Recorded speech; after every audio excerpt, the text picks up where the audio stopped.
Hey, it's the Bennington Show, the only show in the history of radio that has a father-daughter team. I'm Ron Bennington. There's Gail Bennington. Yo. And I'm Ron Bennington. Chris Stanley with us today. If you've been a long-time listener to the show and complaining about the on-demand, Bennington is now airing weekdays on Faction Talk XM, just 103, Sirius 206. I forgot that they're on two different things like that. Available at 6 p.m. in the East. And the big difference, of course, is the on-demand is much better on that channel than it is over on Raw Dog. And what's the big difference, Chris? Now you can fast forward and rewind as much as you want throughout the show. Yeah. That is the major difference. Now, they would never let us do that on Raw Dog because it wasn't set up. It's more set up for stand-up comedy. And Faction Talk is a talk station.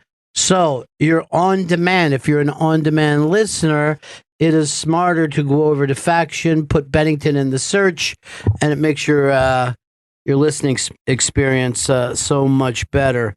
All right, we are back into it, and G-Man is on the line, 844-ROCK-GOD, 844-ROCK-GOD, with, I think, other than, I want to say this, one of probably the big 7 stories of the day, because every day there's like 7 different news stories. You know, you got the Palestinian thing going on. Hawaii looks like it's just going to explode in some kind of pre-dinosaur thing. But G-Man has a story that matters to people who like sports. G-Man, what's happening? Hey, buddy. Hey, buddy. Just came down. Supreme Court ruled legalized gambling. State decision now. Well, Look out, here she comes. Now, everybody should remember this because I haven't heard it brought up once. This is big old Chris Christie's deal. He's the one who took this to the Supreme Court. He wanted to do this, and the leagues were saying no, just Vegas. And he goes, that's bullshit because Vegas now has hockey and they're getting football, and that's pretty much the same as New Jersey. And he's the guy who pushed this onto the Supreme Court. He said it was going to be a slam dunk, and apparently it was. I totally forgot this was Christie's pet project. Well, he needs, at the time he wanted to have his legacy not be just Bridgegate, which Right. Was no gate, and it was thrown back with the old Watergate. I don't know why we're not Russiagate. It's always surprised me that the Trump's thing isn't called Russiagate. So here's the deal. At a racetrack in New Jersey, do you know which one, Chris? Monmouth Racetrack. Monmouth Racetrack. There'll be a sports book in there within 2 weeks, they claim. So what's the major difference? What happens here? What is a sports book compared to what was legal before this? Well, nothing was legal before this, really. I mean, you really had to go offshore if you weren't in Vegas to make your gambling things. Not everybody's going to do that because, you're like, hey, am I in trouble with the federal government? Do you know what I mean? Do I get a check that shows up after my big fucking Super Bowl win and then the feds are kick my door in? Most people just want to go, what's the easiest legal way for me to get through life? Right. Now, hardcore gamblers, they don't give a shit. They're going to show up at a high stakes, game anywhere. But a lot of legal people are like, well, I don't want any trouble.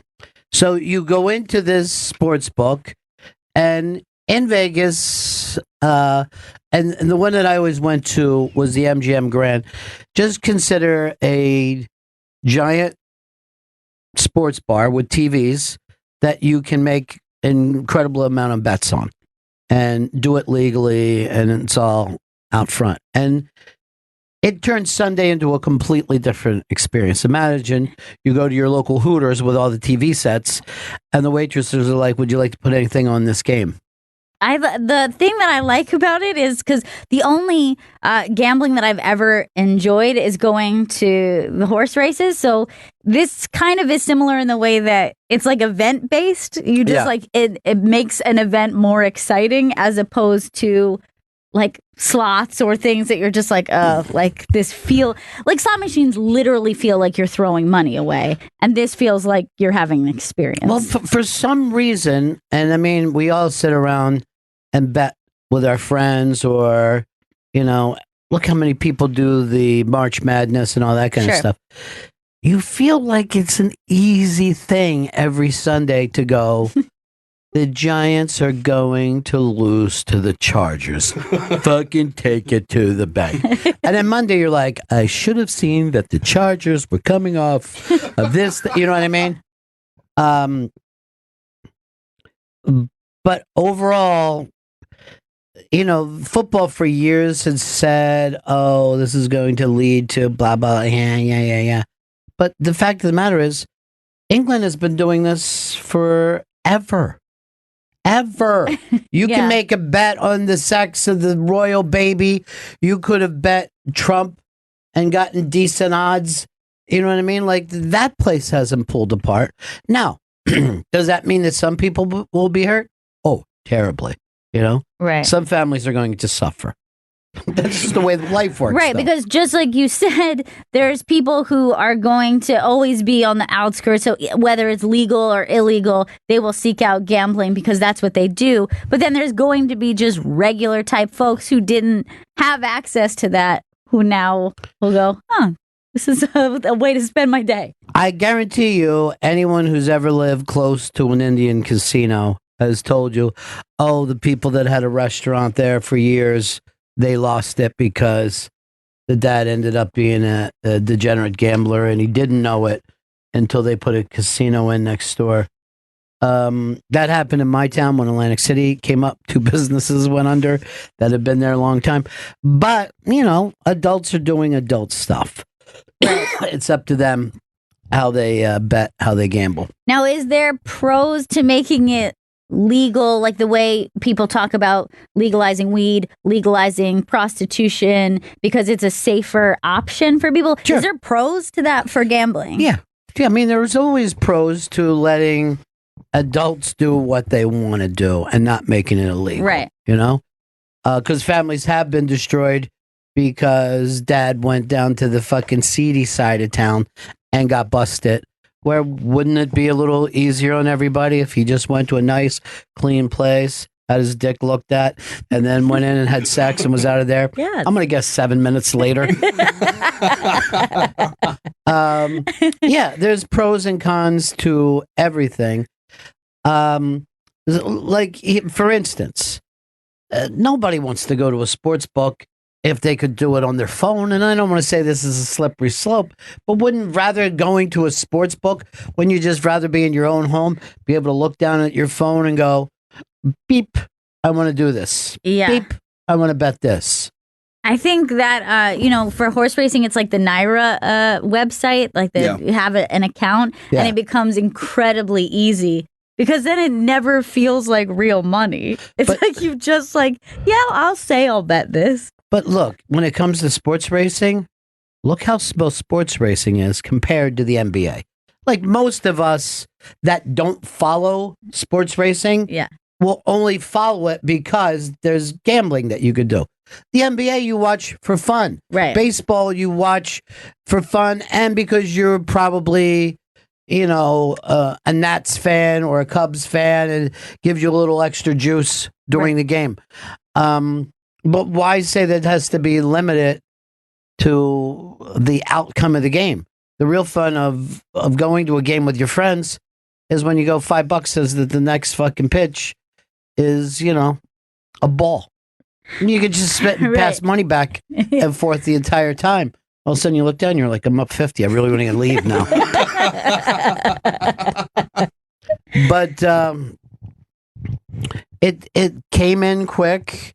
And look, if I was ESPN, which is losing fucking people time after time, you know what I mean? Every month there's like another 500,000 people who have signed off of this, young people don't care.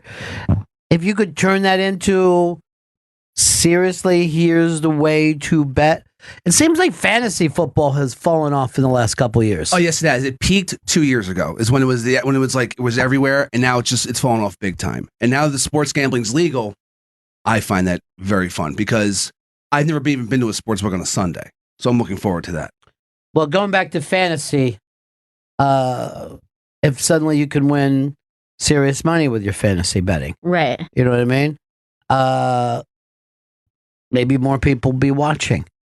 Yeah. I would be pushing hard if I was ESPN. I mean, there's no doubt that it will make games that you normally either wouldn't watch or wouldn't care about or make a big deal about. It's a way to care about it. You will care about it. You'll care about kickball if you got $100 down. Yeah, exactly. That's the way to really learn a sport, is bet on it. I guarantee if you're a person like, I don't get tennis, if you could bet on it, you would. Years ago, you would go to Florida, highlight would be packed. I never understood the fucking rules to highlight. And it was always supposed to be a crooked sport. But not only would I go, I'd bet on it. Even though I didn't know shit about it. I'd always have somebody go, what do we need to do? What do we got to do here? And it was a fucking ball. You'd hear people cheering. You know, it was, Yeah. You're like, why did we cheer? Did we win something? So imagine if you could do that with soccer. I get it. Put the fucking ball in. Let me know. I know. Or we're going to go nuts or fucking scream, this guy sucks. This could actually be really good for soccer in this country because it's needed a boost in this country for a long time. It could be good for every sport. Yeah. Now, is there going to be scandal? Yeah, there will be scandal, of course. But the way people get with March Madness is one fucking reason. Somebody is running a pool. Somebody is running a pool, and it's a pool that almost anybody could win. You don't have to be the best basketball guy.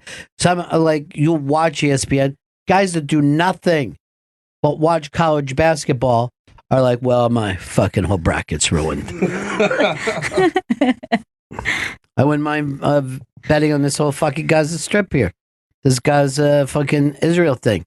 That's blowing up all over the place. Yeah, this is insane. I'm going to go Israel minus 150 right now. Yeah. The good thing is Jared Kushner was talking on TV today. Good. Because I always like those very rare moments that we get to hear his voice. I think I've heard it all of twice. So He always sounds like this because the only time that you'll hear him is when he's making a speech. And it sounds like this. We, the graduating class of 2018, have been through a lot together. The return of Roseanne.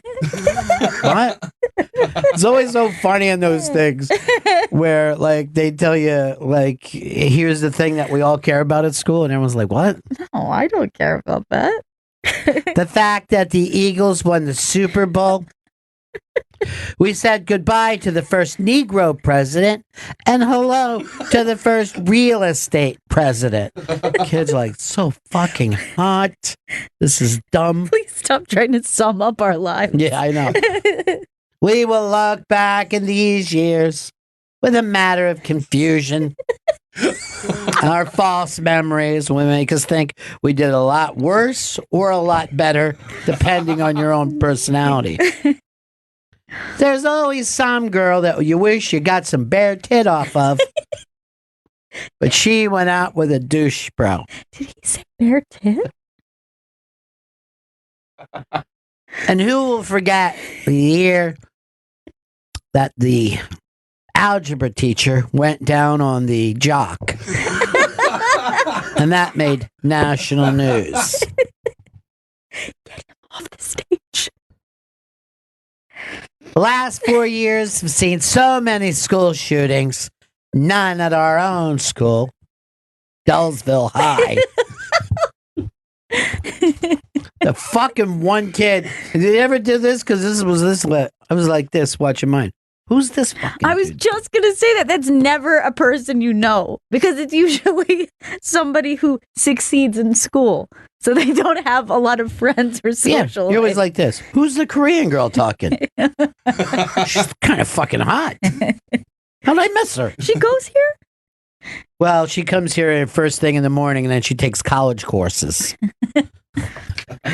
She's at homeroom and then she takes college courses in the library. Man, being like in the audience for someone else's graduation is maybe one of the rougher obligations you have. Because you're asking for 3 hours so that you could hear that kid's name, you know, Yes, you only get your 1 second to cheer for like your niece or nephew. Yeah. Then you sit there. It's always hot. It's always gross. It's either hot or like just shitty rain. It's always the worst conditions. But you're always like this too. Where is he?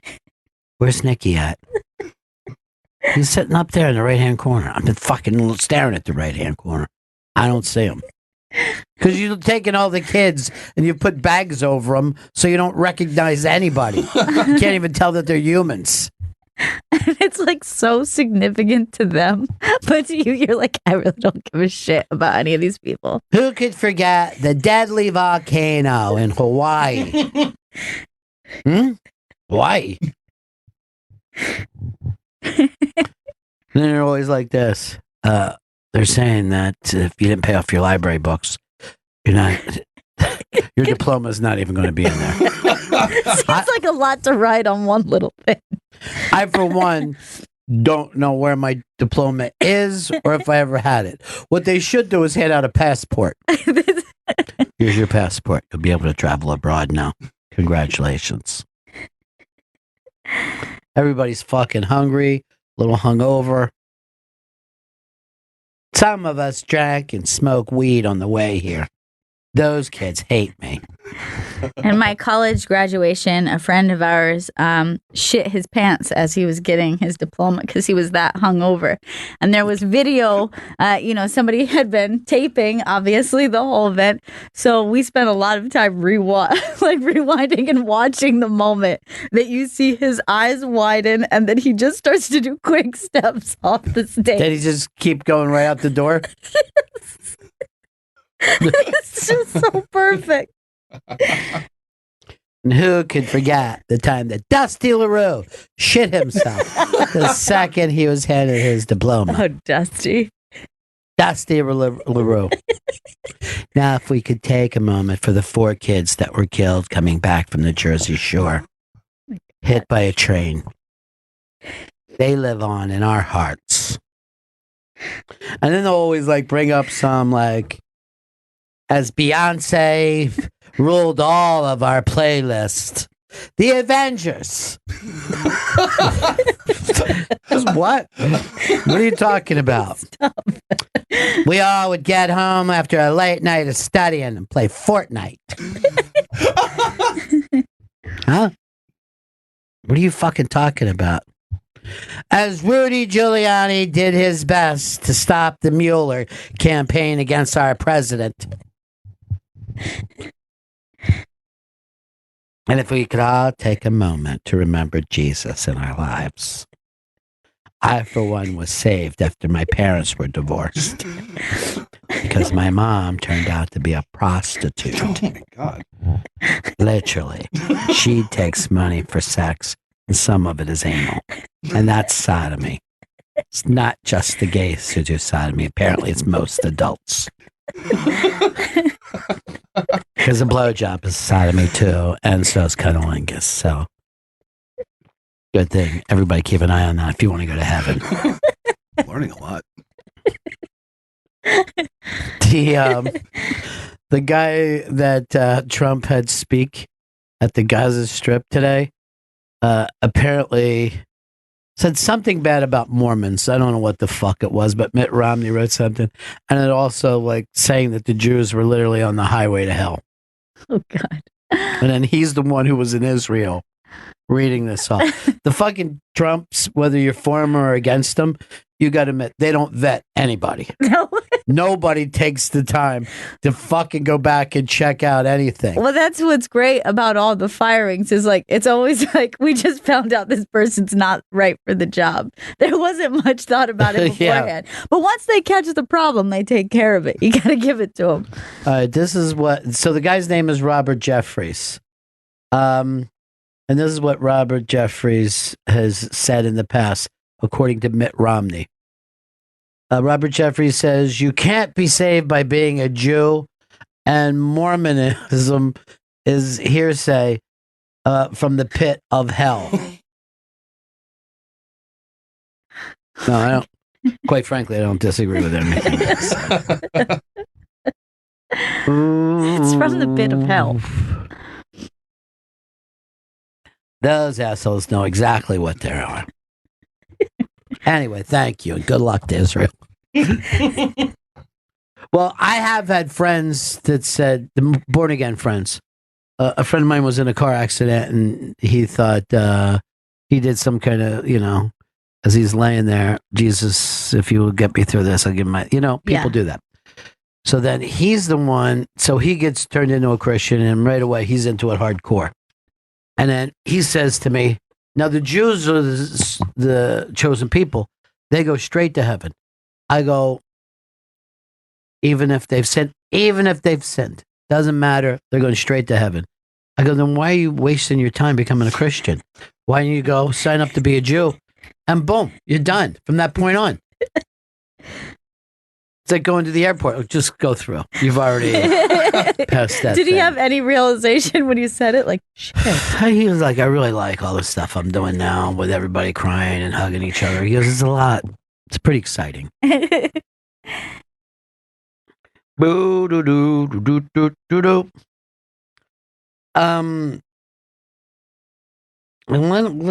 This is my favorite story out there, and that's a sign that was up on I-95, right near Ridley Township, or it's actually closer to Ridley Park, that says Delco sucks dick. And it's about Delaware County. And that sign was up. Now, I'm going to be totally honest here. If you look at it, because they blurred out everything but the K, could be Delco sucks cock. I don't know. But I feel like it's the same thing. Now, so they call up the sign company. They go, what are you fucking doing? They go, well, we've been hacked. So they changed the sign back. And then like a half hour later, the sign just turned to Delco sucks dick. So what they've done is turned it away from the highway. Perfect solution. I also like that they said like we've been hacked rather than just like an employee has done this. Right, What's happened here? Bucks County, this is it. Now, what is amazing to me is that Delaware County has not yet denied the truth of the statement. They are not saying whether they do or do not suck dick. But I will say this, over 50% of the people in that county suck dick. So what? So what? Delco sucks dick. Who cares? Remember that guy that ate the horse shit during the celebration? That was my dad. And he hasn't been able to buy a drink in town since then. Everybody loves him. Delaware's a proud county, okay? We do suck dick if the time is right. Most of us are fluid in our gender. Didn't you say my mom said something crazy to you about your baby? She did. Yeah, she asked me, or am I going to be one of those modern moms who doesn't have a gender for my baby? And I was like, I don't think it works that way, but I don't like it. My parents are 100% Fox News. And I'm not even kidding when I say that. That Fox News runs the way CNN runs at the airport. Yeah. It's just on all the time. And it is very true. You said that if there's a baseball game on, like if there's a Phillies game on, that'll be on. But if there's not, then it's Fox News. Those are the only things that should be on the television. I gave my dad an iPad, and he was watching the Phillies game on the iPad with Fox News on. My dad watches Fox News the way Belichick watches game tape. I mean, he is locked in. Which, by the way, he doesn't call it Fox. He calls it the news. And him and my mom tell me all the time, that was on the news. If an immigrant wants to pitch a tent in your yard and live there, you can't stop them. This was the last fucking debate. Is that a literal one? 100%. And I go, Mom, this made up. And she yelled at me, it's on the news. They can just put a tent in your yard and live there. I go, well, no one's going to put a tent in your yard. I'll be down there in a half an hour if somebody puts a tent in your yard and tries to fucking live there. I'll come down myself. I don't give a shit what the news says. Fuck the news. I'm going to fucking throw that tent out in the street. I like that when people are freaked out about border town problems, but they're not in a border town. No. If they should worry about anything, it should be opiates, because they live out in the country and there's a fucking amazing amount of opiates. Well, here's something that's weird. There's nowhere that you can go now that there's not homeless. There's homeless in the smallest fucking towns. Yeah, that's really weird. Where I was born and raised, apparently, like St. Petersburg, Florida area has just a crazy amount of homeless people, and I don't remember that being the case when I was little. Well, there would always be more in the winter because I don't know, they catch trains or something, and they, Smart. you know, they're kind of like baseball teams. They kind of like to spend the cold weather in a place that you can sleep outside. Well, Not that I'm saying the baseball teams sleep outside. Let me just establish that. Well, even in New York, in the city, the thing that's always weird is as the weather starts to get warmer, you start to see more just crazy people on the trains, more people sleeping outside. And I always think, are you guys coming out of the shelters at this point, or are you guys just migrated back here? Like, where were you? It was so quiet all winter long. I got one homeless guy I take care of, Perry, right? Mm-hmm. Now, the last few weeks, I've been out of town and I haven't seen him over the weekend. And what I always figure in my head is, how many homeless guys do I walk by and I'm going to give all that money to Perry. Right. And that makes a difference rather than like a buck here or two spread out. And there's also quite a few people at the stand who keep an eye out on Perry.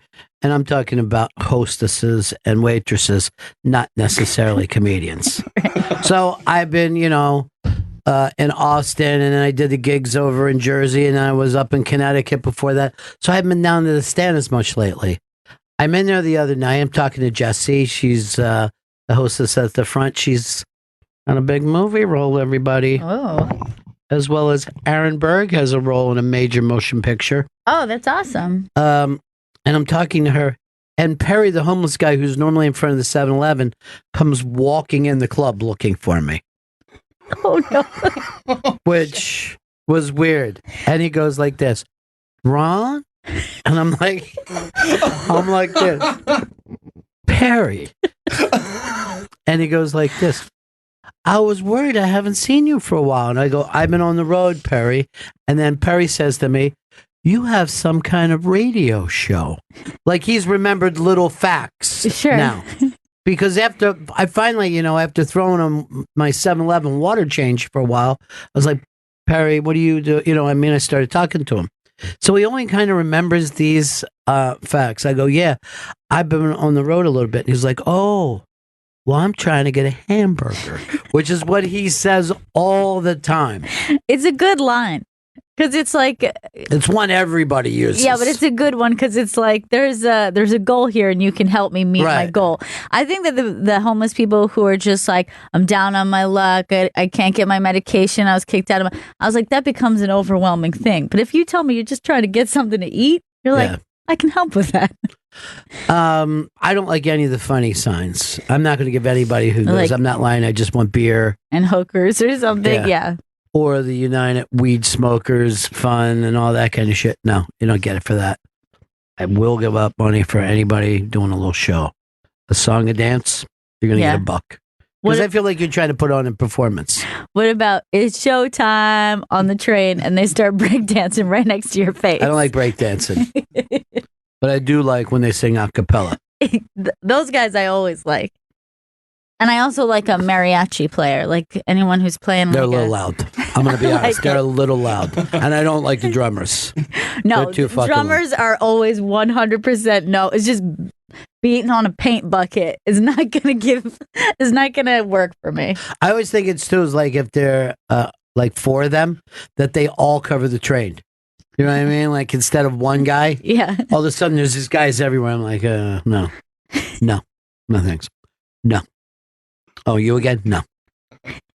My favorite guys of all time, they would sing doo-wop, and that they would always open it like this. We're going to take you back to a simpler time in New York City. a time where we would all spend up on the roof when this so, and you're like, oh. Now there are guys that do a cappella right as you're going through Central Park. When you're going down to one of the lakes, you go underneath that stone thing, and the music is unbelievable. Yeah. And they sell fucking CDs. Yeah, the acoustics under there is just perfect. But man, there was like one of those doo-wop groups that you would always see on the train, and then they would have like little taglines like, and don't forget, smile. It won't mess up your hair. We'd always get a big laugh from the tourists. Yeah.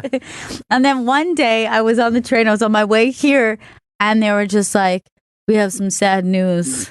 Like our baritone passed away. Oh no. And like the whole train was so upset and giving money. And they're probably doing that every time now. I know. I was like, oh no. They're just like a military funeral where there's one plane missing out of the. Yeah, exactly. Tommy in Brooklyn, 844 Rock God, 844 Rock God. How are you, folks? Hey, buddy. I have a story about my own personal bum off the Brooklyn Battery Tunnel on the Manhattan side. He said, I'm not gonna lie to you. I just need a drink. I gave him $10. The next day, he was outside with a black guy. I know he wasn't lying to me. He went in for a drink, and they rolled him.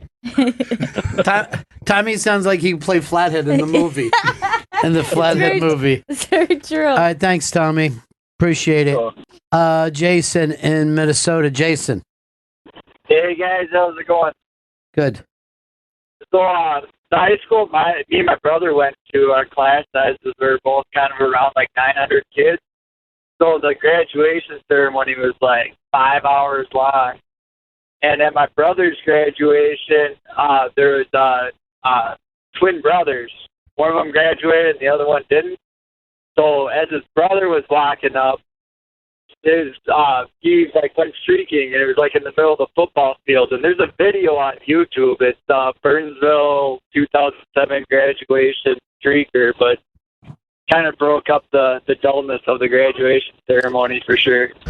I remember a buddy of mine was streaked, and then they wouldn't let him graduate with his class. And as years went by, other people were like saying, "Wasn't that you that streaked?" I go, "No, I didn't fucking run around naked. My wit is a little stronger than that." Hey, everybody, it's my dick. On-demand users got some good news for you. We are now on Faction Talk. Search Bennington, and you'll be able to find us. We'll be on demand, and then you'll be able to fast forward, rewind as much as you want throughout the show. That's on Faction Talk, XM and Sirius 103. I thought there was two stations. That was my mistake. Just 103 is just 103.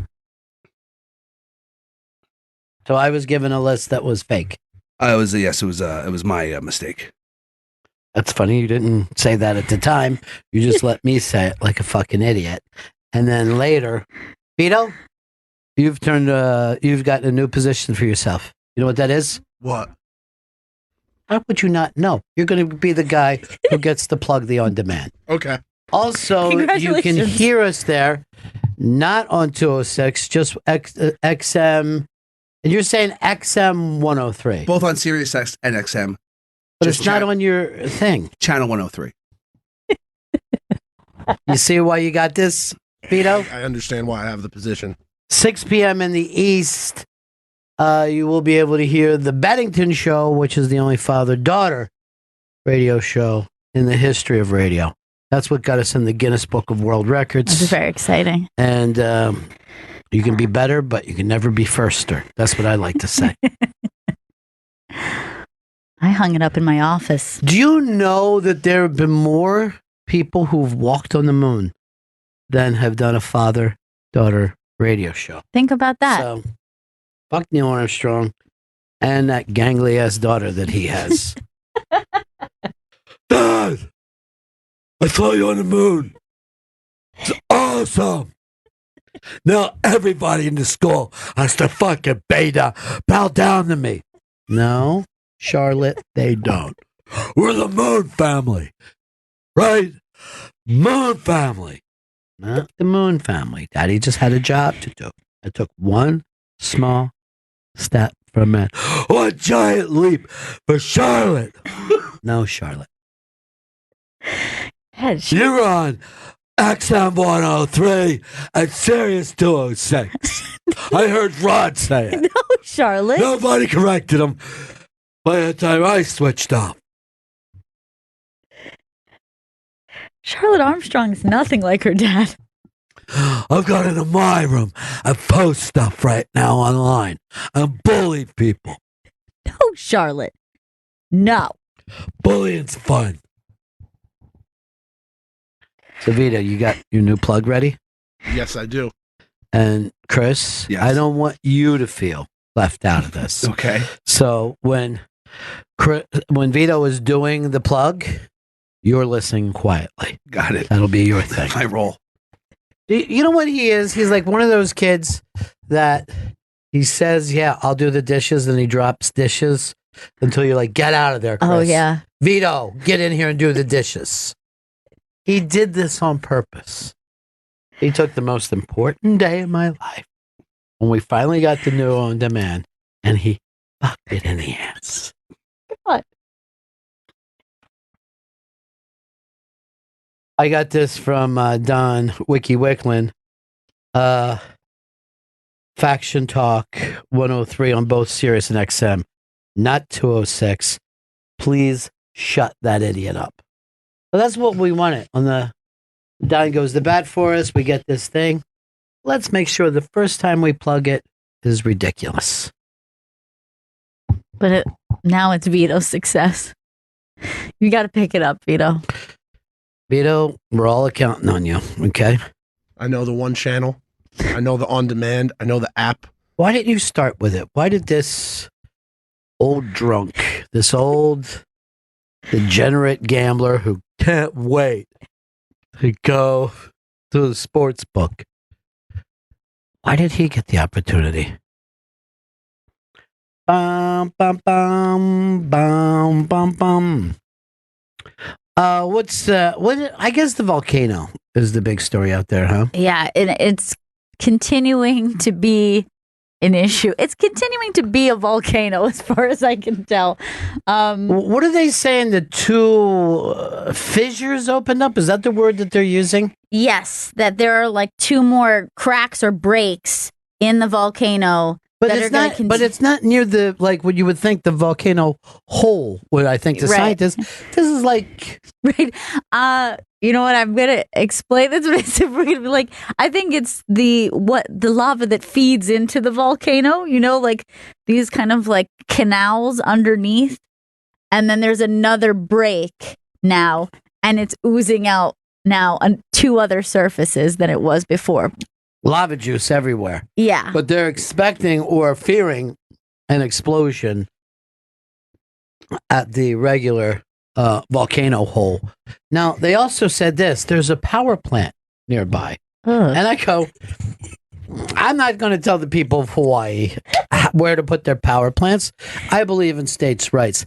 And yet, putting the power plant there, okay, maybe not the best idea. No, I'm not going to lie. After Hawaii's fuck up with the emergency announcement that did not need to happen, I have very little faith that they're going to know how to handle this. Yeah, Hawaii hasn't gotten good news in a long time. I think the last time they had good news, it was like, hey, Elvis is shooting a movie here. He's playing Rick, the helicopter pilot, who falls in love with a woman who's running the tourism center at a hotel. He's constantly stopping by. You guys need anybody picked up again? Bright Eyes. Then he did this big song, You Need Anybody Picked Up Here, Bright Eyes, which went to number 3 on the adult contemporary charts of 1966. God, the photos of this volcano look seriously insane. It just doesn't look like something that's real. Dude, I was watching one of the news today, and they were going to the locals, and they kept calling it she. And then the guy came back and goes, they don't call the volcano she. They call the volcano god she. And I'm like, we are really leaning back into this one. Oh, yeah. Yeah. Like she decides when she's ready to erupt. More of that on XM 103, Sirius 206. Action Talk. No, it's only available on Sirius XM channel 103. Chris has done Wally, the cue card guy, and put up a sign for me. Was that just from years ago, Chris? That was also on the website, so I took the copy from there. That was my Ooh, way to throw him under the bus. I'm fucking proud of you for that. There's going to be a web designer who's fired later today. Chris, I took a man's job. why would you do that? Yours had no consequence. I wouldn't even say a man's job. First of all, Sexist. time's up. Time's Second up. of all, you've taken a family's money. Yeah, and they needed that They needed that. for Timmy. Yeah, because they were planning on going to Hawaii this year and throwing rocks in a lava. I mean, they get mad at people who go up, but if I was close, I'd go viral by walking along one of the fissures with a hot dog on a stick. And I'd be skipping. I'd be like, "Wa-da-dee, wa-da-dee." Hot dog.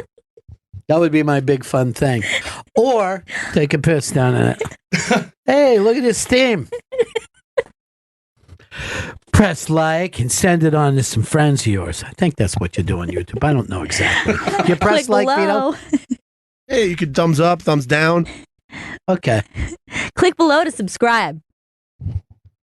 And then they always point downward. Yeah. And I hate it so much. Check out my other videos. Yeah.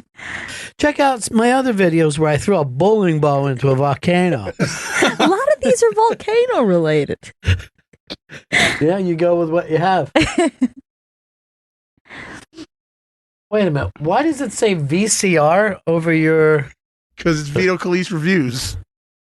Really? Yeah, VCR, because I like outdated technology like VCR. But you're players. trying to get people Yeah, to catch on. They're you're not going to supposed to click on this use- stuff But that says VCR. I'm like, you're putting the comedy reviews into the VCR, you're loading it up, and we're going to review comedy. I know, but you never want to have a hat on a hat. Like I would just put reviews. Now, Gail, you and Jen were both furious with this review. Send Jen in here very, very quickly. Let's see if she can run fast as she possibly can. Run, Jen. She wants Just to be- like your old track star days. Run! Oh my God, look at her go. She's like fast-paced the wind. walk. It's a power walk Yeah. at best. Power walked in from the other room. Jen's wearing a lot of shirts these days that have the names of boroughs on it. And today is Brooklyn. Yes. Tomorrow is the big Staten Island, then the Bronx. And then for some reason, she has a no joke in Hoboken. All right. So both you guys are giant Ali Wong fans. Yes. And you saw her tour and you came back and told me that it was so fantastic and better than her first special. Yes. Yeah. Jen and I were howling laughing as we watched this. And so just this weekend, or actually yesterday on Mother's Day, Ali Wong finally releases her second special, which I'm happy to say is literally the act that we saw. I mean, Yeah. I don't think that there was one joke that I didn't recognize. There's tweaks, of course, Yeah. because, some time had passed. But this was the brilliant hour of comedy that Jen and I saw in Austin last year. Well, I had checked out my VCR, which is Vito Calise Reviews up on the ibang.com. And I mean, he doesn't give out letter grades. I think that he should, because a lot of people would just look at the letter grade and nothing else. But basically said not a strong follow-up or not as good as the first one. I don't think it's as good as the first one, which, to be, and I mentioned this in the special, I don't think it's fair to compare because nobody You knew- just did that, though.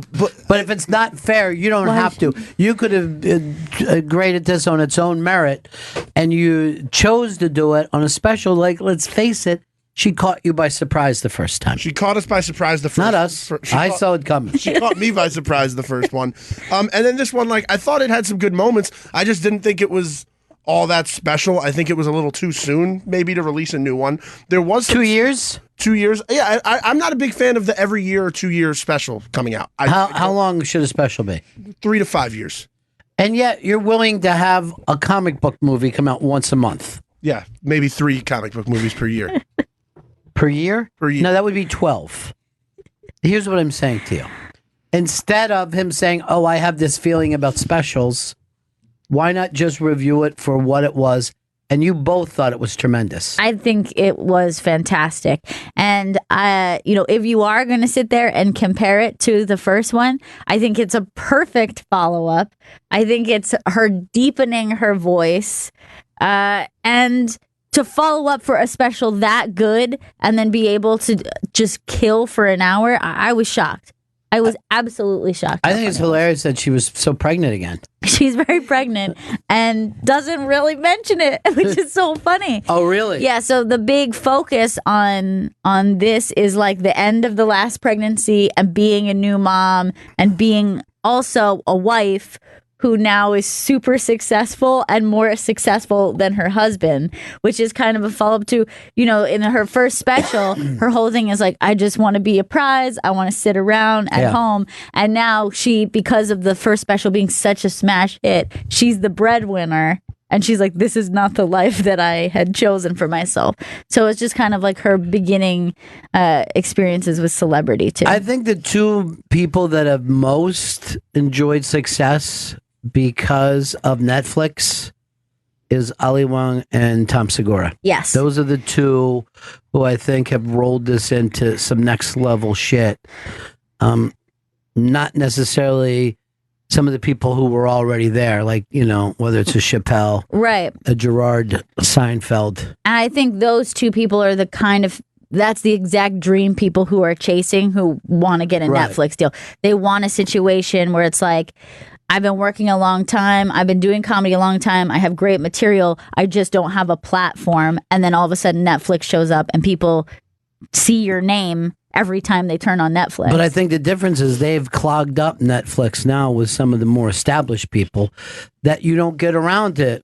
Like in the fact of Segura and Ali Wong, they weren't really household names before. Yeah. So people went, oh, there's a comedy special on. But now if you got to go through the Chris Rocks, the Dave Chappelle's, the Jerry Seinfelds, you might never make it to the next thing. Now this is, I think it goes to show how well Ali Wong and Michelle Wolf are doing. They both showed up at the stand on the revolving billboard. Nice. And both their pictures were on there from, I'd say, 7 years ago when they were doing open mics. That's awesome. You never know. Pop in.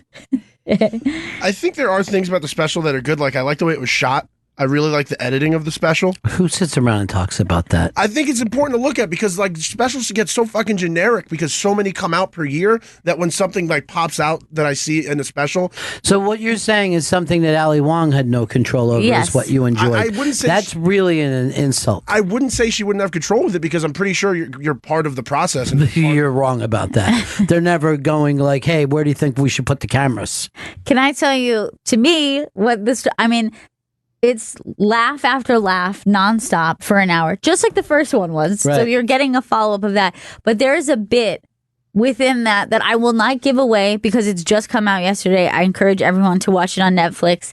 And Jen and I think we had tears in our eyes where she's talking about visiting her friend after her friend had just given birth and how fucked up her body was and what a traumatic experience. And it was like, just like last time, it's just shit you've never heard a comic take on. Yeah. And it's not even shit that you hear women talk about, let alone comics. So it was just such a funny, unique fucking perspective on something you never hear about. Now, you did another review recently and then never brought it up on the air. What was that? It was Paul Rodriguez's special. It went up when we were off. I know, but you should still, when you get back, say, look, I have a special I reviewed. Would you give that 5 stars? No, I did not like Paul Rodriguez's special. Wow. He's Dino hard. is harsh. Yeah, I didn't like it at all. I just thought it was pretty fucking cheap and just not funny. Didn't like the edits, didn't like the camera placement. No, I mean, I just really didn't like the material. Like, it was just so, like, easy and just so fucking basic. And it was just... This is one thing about comedy that always gets to me when someone says that you go for the easy jokes. There's very few easy jokes in the world. Like, people would think, oh, Trump writes himself, right? No, doesn't. Right. You just can't go up there and say that's Trump probably is the a hardest jerk. thing to be. Well, to no catch matter people what it off is, there's, guard I'm with. saying there's no such thing as a totally easy joke. There just isn't. Or else you would have people going like this. No, I just walk up there and say whatever I think at the time. This is a New York magazine just did something on Trump and says that every night he calls Hannity and the two of them talk. Wow, every night? Every night, according to that. They talk sports, apparently. That's one of the things they talk about every single night. As soon as Handy shows up there. No, I know that Trump is a football fan, but I never saw him as a basketball fan. That's what I was confused too. Maybe baseball? Well, he has been to Yankee Stadium, but I never heard him talking about the Knicks, although who would? Maybe you should go over and be a Nets fan. Oh, that's no better. How about the Celtics jumping out? Everybody wrote them off against the Sixers, and they fucking do that to the Cavs. 35. The Celtics scored like 34 points in the first quarter. The Cavs only scored 35 points in the first half. And everybody's just talking about how LeBron has more playoff games than the entire team combined, and the playoffs are all about experience. And to come out game one and make a statement like that is fucking nuts. Call it a statement instead of a win. I like that. That's going for the sports strong. thing. You are ready for sports gambling. Yeah. They just made a statement. Now, it seems like when I'm watching ESPN, the Michael Jordan or LeBron thing has now really amped up to where it's a legitimate fight instead of not yet. And then Kobe hit a like on a thing that said Kobe is better than LeBron. So Kobe hit like, and then everybody blew up, and then Kobe had to go unlike his like on Twitter. Oh my God. And I'm like, what's wrong with anybody going, I do think I'm better than LeBron. He's got more rings than him. He didn't have to jump back and forth with different teams. People forget they can, like, that there are alerts that say when someone likes something. I know, it's terrible. That's why I try not to like all those porn tweets. I still hit like because I feel like it's good work, it's good camera work, and I love the editing. Vito, LeBron or Jordan? Jordan. Chris? Jordan. Jen? LeBron. I like your attitude. You know why? She's fresh, she's new, she doesn't even know who Jordan is. I'm old school. I mean, when I was a kid, Jordan was like a superhero. The way people felt about him could be my perspective of being a little kid with Jordan, but it was like he was another level human. He did not make sense. I will tell you this. In my lifetime, I don't remember a player that was liked as much as Jordan in his time. Muhammad Ali was very famous all over the world, but he was like Trump. Half the people hated him. Right. And they were literally like, I want to impeach Ali. And they did. They actually took his title away from him for years. So now in hindsight, like Martin Luther King, everybody liked Ali. You know what I mean? But at the time, no, a lot of people despised him. Yeah, but everyone loved Jordan. I don't remember anyone saying, "Oh, he's not that good." Or I hate Jordan. Do not like Jordan. And I remember I was living in Miami at the time. I took your brother because why would I take a girl to the playoff games? Could have been interesting. But it was Miami Heat playing against the Bulls. Jordan would score, and this is the playoffs. And you would see Heat fans with their Heat shirts. Yeah! Woo! When he would dunk. And I'm like, I've never seen that before in my life. I realized that this is not exactly a sports town. It's more of a cocaine town. But I never saw, when they used to travel, it was like the Beatles traveling. Yeah. People would go ape shit just when they were walking in. And kids would talk about Jordan like he was a superhero. Like kids, like little kids would be like, pretend to be Jordan. You know what I mean? Like the way you would. Right. Now, having said that, that doesn't make you better. Right. LeBron is physically more imposing than Jordan ever was. And a team was built around Jordan to fit him perfectly, where most of the time, most of LeBron's years, it was LeBron and 4 other guys. Not Dwayne Wade. That thing got put together down in Miami. But in Cleveland, this is not a smart franchise. That's a dumb franchise. So it's all on his back. But that's why I think it has to be perspective, because to me, LeBron is like, oh, he's a super talent, but he's just like a dude. You know what I mean? Like he is a guy to me, or like if I. Well, you mean he doesn't have the marketing value? Yeah, like there was something that just felt like true celebrity with Jordan as well. Right, but that doesn't make you better. Right. You know what I mean? Like literally, you could. I mean, I think the case is there that you could argue this all day. And by the way, no matter how good you are at arguing, doesn't change anything. Maybe between you and your friend, you're like, I got him on so many facts. Got all these points. That's good for you. You know what I mean? But we will never know a lot of these definitive things. Right. We just won't know. I mean, Bill Russell had what, 11? Yeah. 11 championships, almost twice as much as Jordan. But, you know, people don't sit around now going, Bill Russell, Bill Russell. And even at the time, they were like, I think Will Chamberlain is better than Bill Russell. He's got better numbers. But Russell's on a better team. But if it goes back to the team thing, like a lot of Jordan people do, championships are the only thing that matters. And quite frankly, how bad is LeBron's finals? You know what I mean? Like, he's lost way more than he's won. But he's made it to the finals. Right. The past like 10 years have just been dominated by LeBron being in the finals. But he doesn't dominate the finals. That's the problem.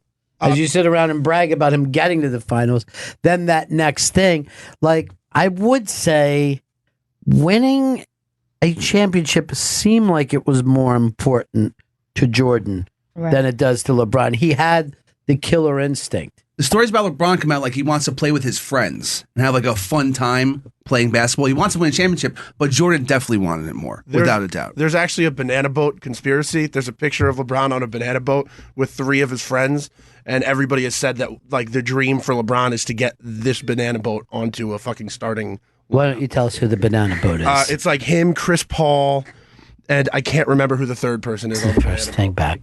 This is the first thing back. We got a break here, and just remember. By the way, that's not a banana boat. That's a fucking blow up banana. And there's a woman on that boat. Is she going to be on the team? That's his fucking wife, Vito.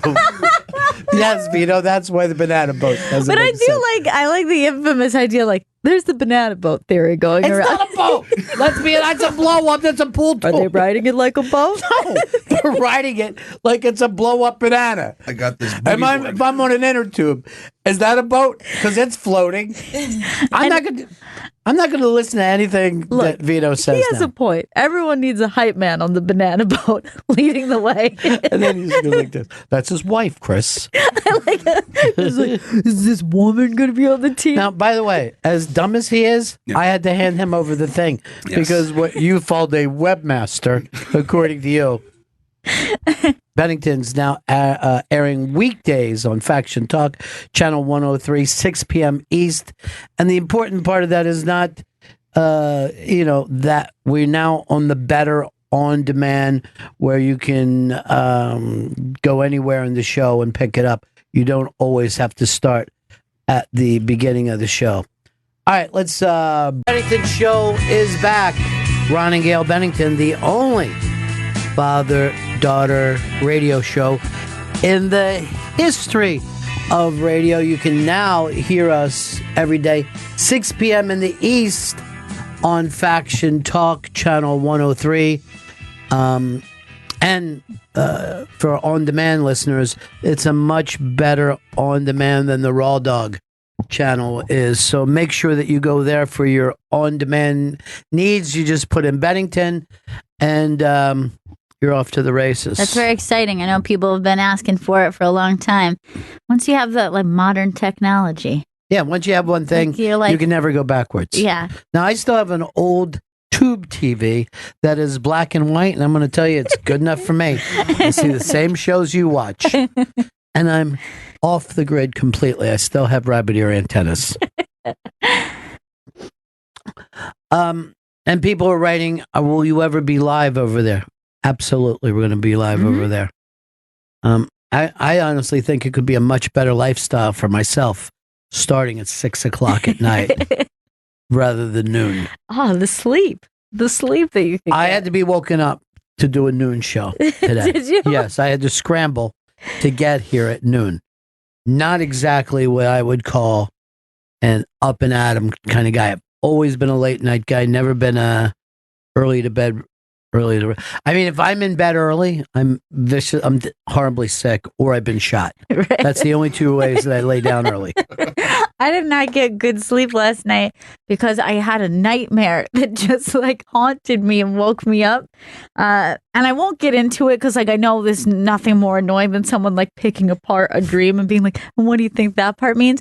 But I will tell you, Dennis Hopper had kidnapped me and a group of people, and he was murdering and raping.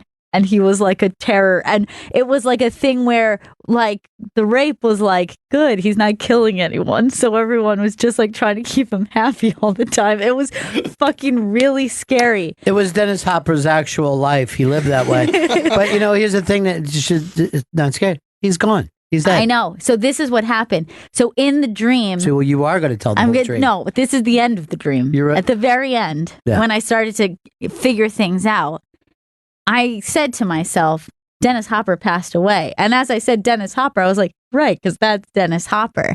And I was like, you know what? This whole thing looks like a 70s movie. You know, like, that film quality Sure, of the I love it. 70s that like Yeah. nothing else. That's what the entire dream looked like. So I go, okay, this is big for me. Like I got a movie role. And I'm obviously, this is a movie. Yeah. For some reason, I can't And leap. I got it in the 70s. I can't leap to dream, but I can be like, cool, I'm in a movie. So then I start looking around. I'm like, where's the camera crew? And then I was just like, so then I started to go, maybe if I just yell cut. Did crew you realize this is the thing to the last movie, the movie that he made? Where No. they had, they're down in South America and they're making up like these natives at the time because it was like the 70s down there. Yeah. And they had made up like these cameras out of sticks and they were just acting like real life was a movie. Dude, that's really weird. Yeah. But then I just started to go, if I yell cut, maybe I can stop this madness and everyone can stop getting killed and assaulted by this man because it's not real. But I couldn't leap to dream. So I was like, if I just yell cut, are we safe? But I was trying to figure out how to get out of a dream. You literally have explained a dream to us, the thing that you said you didn't want to the do. end. I just explained the end. But you were in a nightmare of mine over the weekend. Really? Yeah, and it was like a road dream. We were in this weird, long situation, and a dead person, a friend of mine, was in the dream, and I didn't react to them like they were dead. I was just like, dude, you don't know what me and Gail have been through. Really? Mm-hmm. You'll hear all more about that on demand. Vito, explain to people how you can find the new on demand on Faction Talk. You use the brand new SiriusXM app and you search Bennington on the Faction Talk network. And we're on channel 103 at 6 p.m. East on Faction Talk. Right, but that's not how you do the app. Let's focus on the app for right now. The brand new SiriusXM app. Why is the app brand new? They just did a complete update on Yeah. it, and it's like a beautiful new look. Well, I heard that they're doing some kind of 2-week free trial too. I don't have all the details on that. The When we free get, listening period. yeah. And anybody could do it, and you don't even have to sign up. You could just go and listen for a while, which we ought to do something where we play a lot of our, unmasked and specials and stuff yeah, like that's a that. good idea. Gail Meets Girls. So it started today, and now anybody can listen to SiriusXM for a Yeah, 2-week have people send them listening out to period. their friends. Yeah. You know what I mean? Because if they're listening, they have it. Oh, yeah. That's right. If you're listening, you know. It's on the front page of the iBang.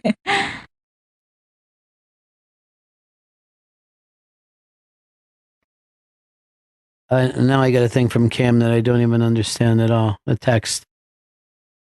Oh,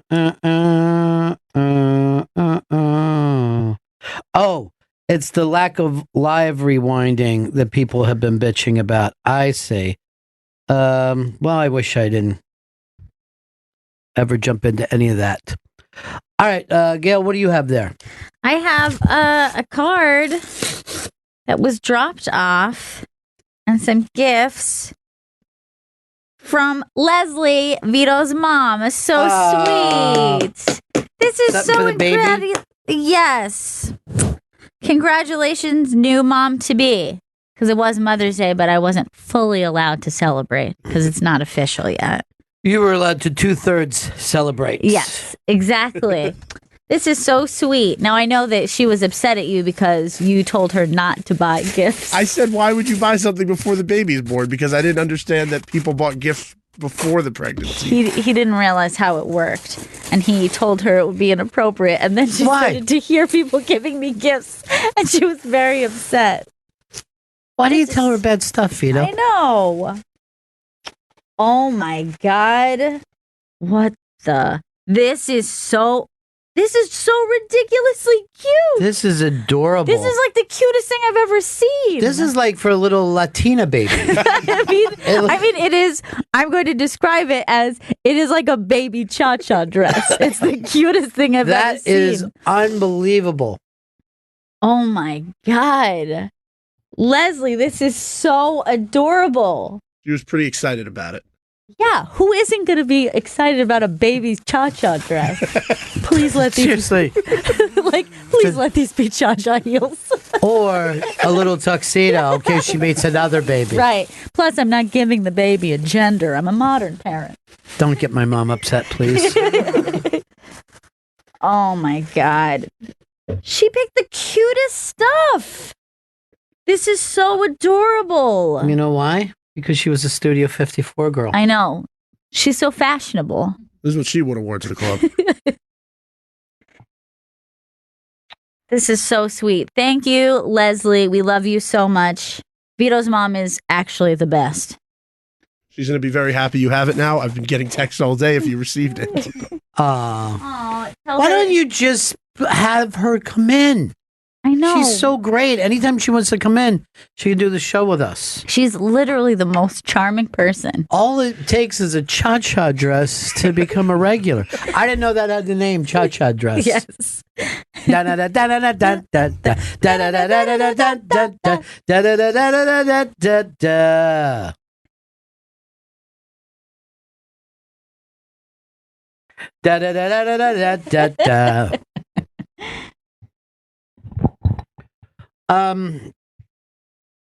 Wish I would have thought of something like that for the baby. I know.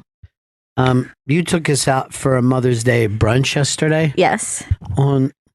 How could it have been Mother's Day when it was that cold and rainy? I know. A Mother's Day should always be like springy and flowers and sun is out.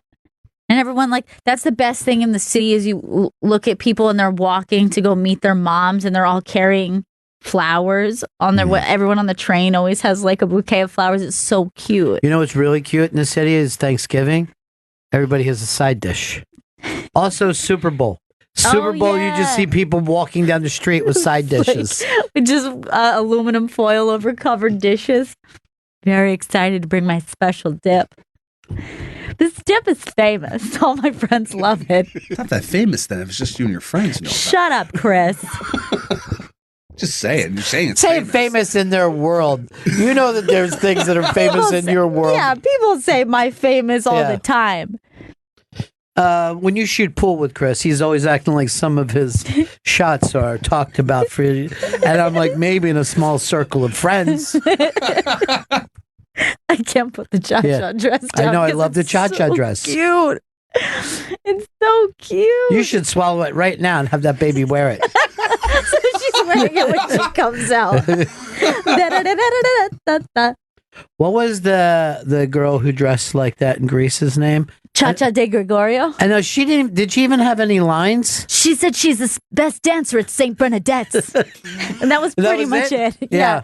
Yeah. And then she just danced really slutty. And that was it. But she was the best. She was great. She was so great. And the best thing about Cha-Cha de Gregorio is she's clearly 20 years older than everyone else. And everyone else is not a teenager. So it's especially No, they were good. all old. Yeah. Everybody in that cast was very old. But she's got, look, this is actually very much a Cha-Cha de Gregorio dress. Like, it looks like her dress. And what was the guy that she was dancing with? The guy with the bad complexion. I can't remember. I mean, I know at some point they called him Creative Face, but I can't remember what he was. That's bullying. Yeah, it really was. Because he really had no control over that. Now, Cha-Cha's other big moment was she was the one at the drag race who took off her scarf and, like, did the dramatic. And, like, turned as the cars went past her. She really had two great moments. Dude, I hate to disagree with you here, but when she pushed Olivia Newton-John out, and then John Travolta was very quick to be happy to be dancing with another better dancer, that was fucking hilarious. I mean, it proved he was the biggest fucking cock in that school. Yeah. By far. The thing is like, look, she wasn't a dancer the way Cha-Cha was. I mean, he was like, he wanted someone he could get down with. Yeah. Now, by the way, look at Cha-Cha here. She actually looks like a chaperone. Like, she does not look like she's a teen at the prom. Does Travolta the though? I mean, you're just looking at Travolta, 41 years old. Oh, my God. And if I remember, one of the reasons that Sandy was distracted enough that for Cha-Cha to get in there is Sonny was drunk and he tried to play grab ass with her. When she pushed him away, Cha-Cha was already dancing with Danny Zuko. Whoa. It was a weird moment that never got brought up because Sonny does like a very sexual predator thing on his friend's girlfriend where he kind of feels up her butt and she's like, get away from me, Sonny. It's a very weird. It was a different time. All right, people raped more then. It was Dennis Hopper time. Oh God, why would you bring that up? I'm just telling you, it's all tying together. Anyway, all this came from this cute little dress. This cute little blue Cha-Cha Here's what I dress. don't understand, Vito. Why does your mom give such great presents, and yours, quite frankly, are offensive? Terrible gift giving. Yeah, you are. Yeah, and you almost stopped me from getting a great gift. Or did I make sure that the Cha-Cha dress was what ended up happening by preventing it from happening earlier? No. Why? I could have, at any point, I would have enjoyed this Cha-Cha dress. That's going to be the favorite dress, I believe. I know. I mean, this is Plus, more I than love I that can. little heart there, too. I know. Fucking baby clothes, man. It's too much. Girls' baby clothes seem way more fun than boys' baby No clothes. kidding. Yeah. I mean, with boys' baby clothes, yeah, you can get them a Nirvana t-shirt. You can do He's something like a that. little rocker. And then you could also, get him like a little Bears thing or whatever. You know the thing that I don't like is like a trend I see in baby boy clothing is like because they want so badly to make the boys look cute and there's a limited thing they don't want it to be too girly. They kind of end up dressing them like Southern racists. Like they always have like a Yes. little bow tie and like suspenders. Yeah, it's It nice. just looks like just like somebody, just like an old timey Southern man. Yeah. You showed me a picture of Fez's.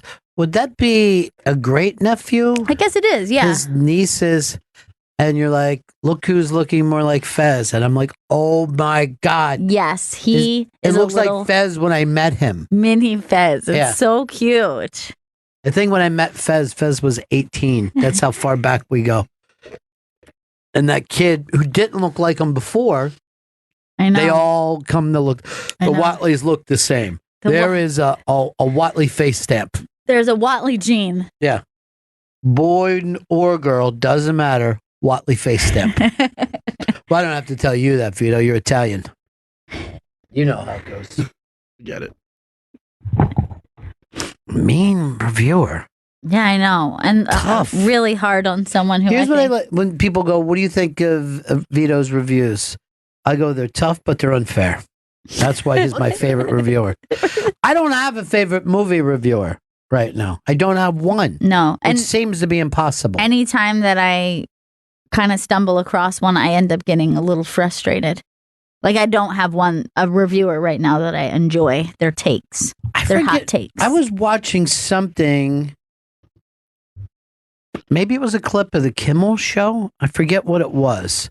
And I know I was interrupted in the middle of it, so I couldn't finish it. But Ethan Hawke was on, and he's complaining about movies today. That the movies are, there's only 2 or 3 different kind of popcorn movies to see, and that's it. And he said that when One Flew Over the Cuckoo's Nest came out, it was a giant hit. And it would have made, like in today's dollars, I don't know, $350, $400 million in the U.S. alone. And he said if that movie was made today, it would probably only be in art houses. It was a mainstream film back then. And today it would just be in art houses. And I'm like, well, Jack Nicholson was a giant movie star. And he probably wouldn't have had anything that would have been released mainstream until he got to the Batman movie. Yeah, like now, if you like good films, it's going to be an underground situation because the system is not out to promote good artistic films. It's not out to promote movies for adults. That's for sure. But it's hard to believe that a thing like that what was a movie that people stood in line for. And then I'm just thinking, like, would we've even had some of the other hits that were even in the 80s or 90s? No. Probably wouldn't be. Like, even a Good Morning Vietnam probably would have not been a big hit. And that was, a giant comedy at the time. Yeah, I can't even remember the last time that you would even say, I mean, like, look, there was a couple movies this last year, like in the Oscars, who were like, oh, that was a good film. But were any of them successful films? No, none of them were successful. There wasn't like a $100 million film out this year.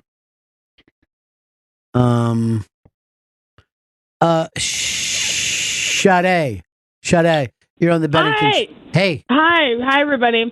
I just wanted to say when the movie Grease, when I watched that on TV, I looked at it as if it was a play. So, of course, all of the people that were playing the teenagers were super old because it's like when you go to a real play, you see really old people playing young people sometimes. Yeah, well, that doesn't make any sense. But everything that you're saying to us does not make the slightest bit of sense. Well, it made sense in my head. Yeah, I know it does. But when you go to a play, like when you go to a local play, somebody's supposed to be playing a kid, but it's really an adult because you know that there are children who act. There's children's theater. And like when you went to, what was the play that was a couple of years ago that was like Spring Awakening, I think is the name of it. That was all very young people. Yeah, they do. In that. They do tend to do that. But then maybe like, I don't know, the only thing I can think of is like sometimes in like opera, you would have like an old... like opera star who would be playing like the young love interest, but it's like this is the best possible voice, but not necessarily. But I'll say this: I don't, care. I mean, we're just joking about it. Doesn't make it any less or more. I mean, I love cha-cha. Here's what I think is true, though. That I think because they took movies and they had older people, and I'm not speaking specifically about Grease when it comes to this, but when, like, let's say a Porky's movie where you have high school sex, it looks appropriate when the people are in their 20s having high school sex. Right. But really, if you see actual people high school age, you're like, hey, you guys should wait.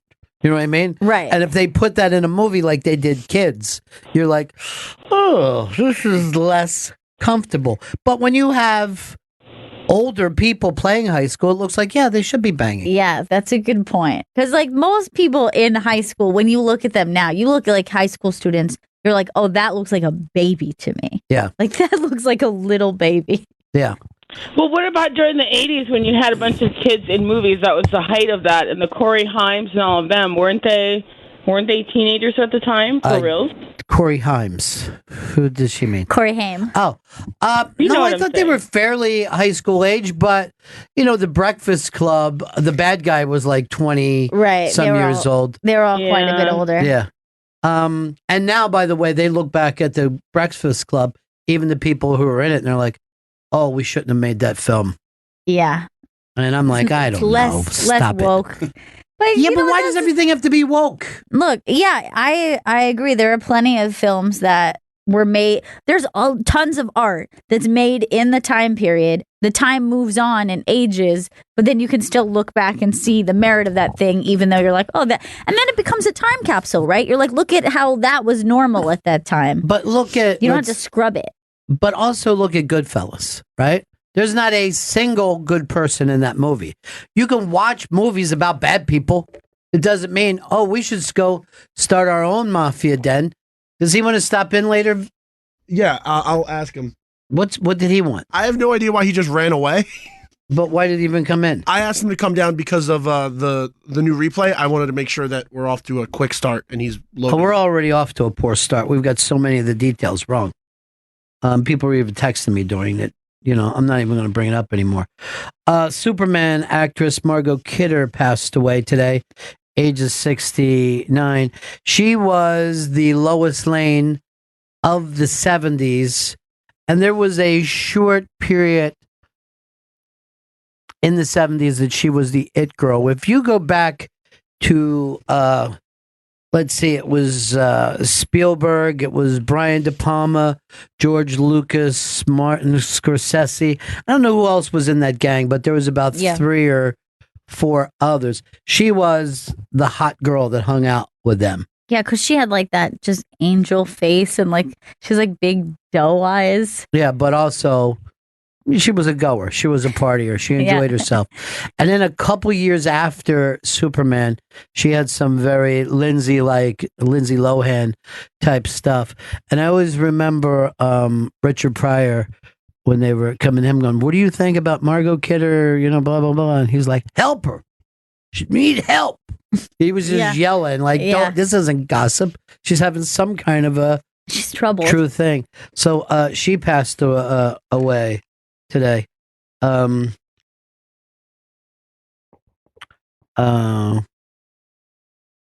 Literally quite heartbreaking. What happened to her? Here's Tim. Tim, what's up? Hey, Ron, do you think movies are going to, bounce back to be more art house as it become more and more like Netflix streaming focused? I don't know. Did you get a chance to see the Duncan Jones movie Mute? No, I did not see that. No, I haven't seen it. And what is it on Netflix? Yeah, it's right up there with Moon. It's kind of like a Blade Runner-esque setting in futuristic Berlin. I know the reviews were pretty rough on it. And for me, and when a movie opens on Netflix, it's a different kind of experience. Yes, I had a friend of mine say, "Oh, the new Adam Sandler is terrible. Don't watch it. Promise you won't watch it." I'm like, I don't even think I've seen the last couple. For some reason, when it opens on Netflix, I don't get around to seeing it. Yeah, and even though I have Netflix. I know. It's funny because I thought that they were really good at promoting stuff early on. But now I think with just the quantity of stuff they have so many Netflix originals that even yesterday when Ali Wong's special came out, like I had to like search around for it. And the whole thing the first time around was that like her face was on the front of it and you're like, oh, who is this? Let's check out this comedy. But plus they're going by these like algorithms of what you watch. So they think that they're telling you what you want. Yeah, they're not going to give you anything like new. It's like out of what you've been watching on Netflix. Yeah, but they don't know me just from what I've been watching. Yeah. I also go through things. I have a life outside of this. But also I'm the type of person like I'm going to watch some film noir. It doesn't mean that that's all I watch. Exactly, or I'm going to watch some sci-fi. Doesn't mean that's all I watch. Or because I caught a couple documentaries in a row, I'm not crazy about every documentary. What is this paparazzi story coming out of the Merkel. Is it Merkel? Is that her name? Markle. Meghan Markle. Yeah. So her dad, Daddy Markle? Mr. Markle, Mr. Markle Jr. He staged some pictures for just like for paparazzi, just to make like a buck. I mean, he got a big payday from doing this. It's saying $135,000. Yeah. Now, is that because he set his daughter up? Like, oh, she's coming over to the house? No, so we got a paparazzi. He said, "Hey, follow me," and these pictures were of him like looking at an internet cafe, looking at pictures of his daughter and the prince. So that was one picture they sold. Right. So what's wrong with that? So the point is that like he's taking this big payday from just like, hey, I'm Meghan Markle's dad, and like this is my experience, and it was like they've had not a great relationship, I believe, and kind of a strange. You're not in charge of him. You know what I mean? He doesn't have the Windsor money. You know what I mean? But I mean, it's going to cost him money to go over to England to see this. He's got to get a tux. He doesn't have this. Look, I'm going to say this to the royal family. You're the one that's marrying white trash. Now he's got to do what he's got to do. My favorite picture that he staged was just him in a library, just looking at a book that says "Images of Britain." Like he's just looking into Britain now that his daughter's marrying a British guy. So I love him. I love this guy. This guy is the worst, and he is the perfect example of like that dad or parent figure who just makes money off of the celebrity of their kid, and it's just like it's always a bad look. It's just a bad look. It's $135,000. I got to be totally honest here.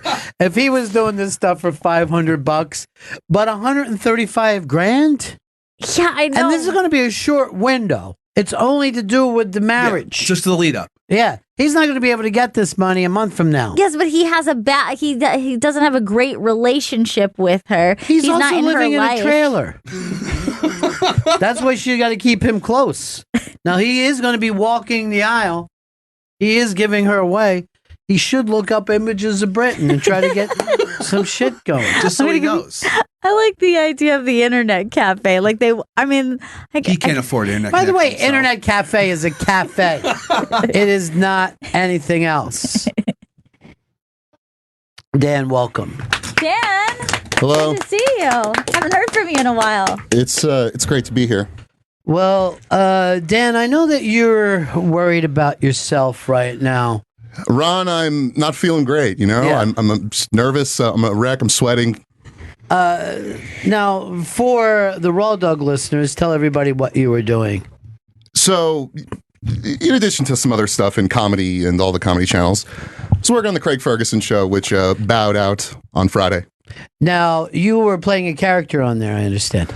I had actually several characters. All right, let's. We're gonna let you know that there could be why are you so sweaty, by the way? I wore a raincoat here, and it was hot out. All right, how long have you been in the building, though? 45 minutes. Yeah, you should stop sweating. Oh my God! So you were playing some characters for Craig, and I saw that he's going to do a movie with Kathy Lee Gifford. Kathy Lee Gifford, which is the most surprising part of this to me, because I didn't know she did movies. I don't know if it's her first movie she's written, but yeah, no, it's... She's writing, starring in, and doing the music, and I guess it's taking place in Scotland? That's right. Filming there this summer. Yeah. I didn't know. I had no idea that she was on the big screen. Gonna go to the big screen. Now, your characters were incredibly popular on the Craig Ferguson show. You'd be surprised. Yeah. I know. I know. I might not have proven my ability with characters on this show, but yeah, I shined. Well, Disco Dan, the office, the office gossip. rat. Yeah, yeah. Everybody loved that character. Yeah. Man, it was hot, Ron. Yeah. Hot. And Yeah. it did. It got canceled, unfortunately. Yes. but Like everything I end up working on. Yeah. Yeah. So, how did you end up doing these things for Craig? Honestly, he would do a lot of, weird character-y improv. Like we would do this bit like every show where you go in the time machine, a lot of sound effects, it's very different than this show. Yeah. And, it was kind of just if you get thrown into the scene, you got to just go. Yeah. All right, so tell us about one of your characters. Was it Kathy Lee? No, Craig. These are all fictional. Okay. I'm not Craig, by the way. I know it's hard for you to jump. Did I call you Craig just now? Yes, you I'm did. used to it. You're in shock. Can I tell you? I actually thought he was getting into character. Yeah. And I thought, oh God, we're all going to role play. No. And I was like, oh, who else is on the show? Who am I going to have to be? And then I just find out he's nuts. Now, so this just happened. Now, did he think, hey, as I'm leaving radio and jumping back into film, maybe I'll take Disco Dan, the office gossip, with me? I'm sure the idea was floated in his mind, but it floated away because. Did he even let you know in advance he was doing this, or did you hear with everybody else?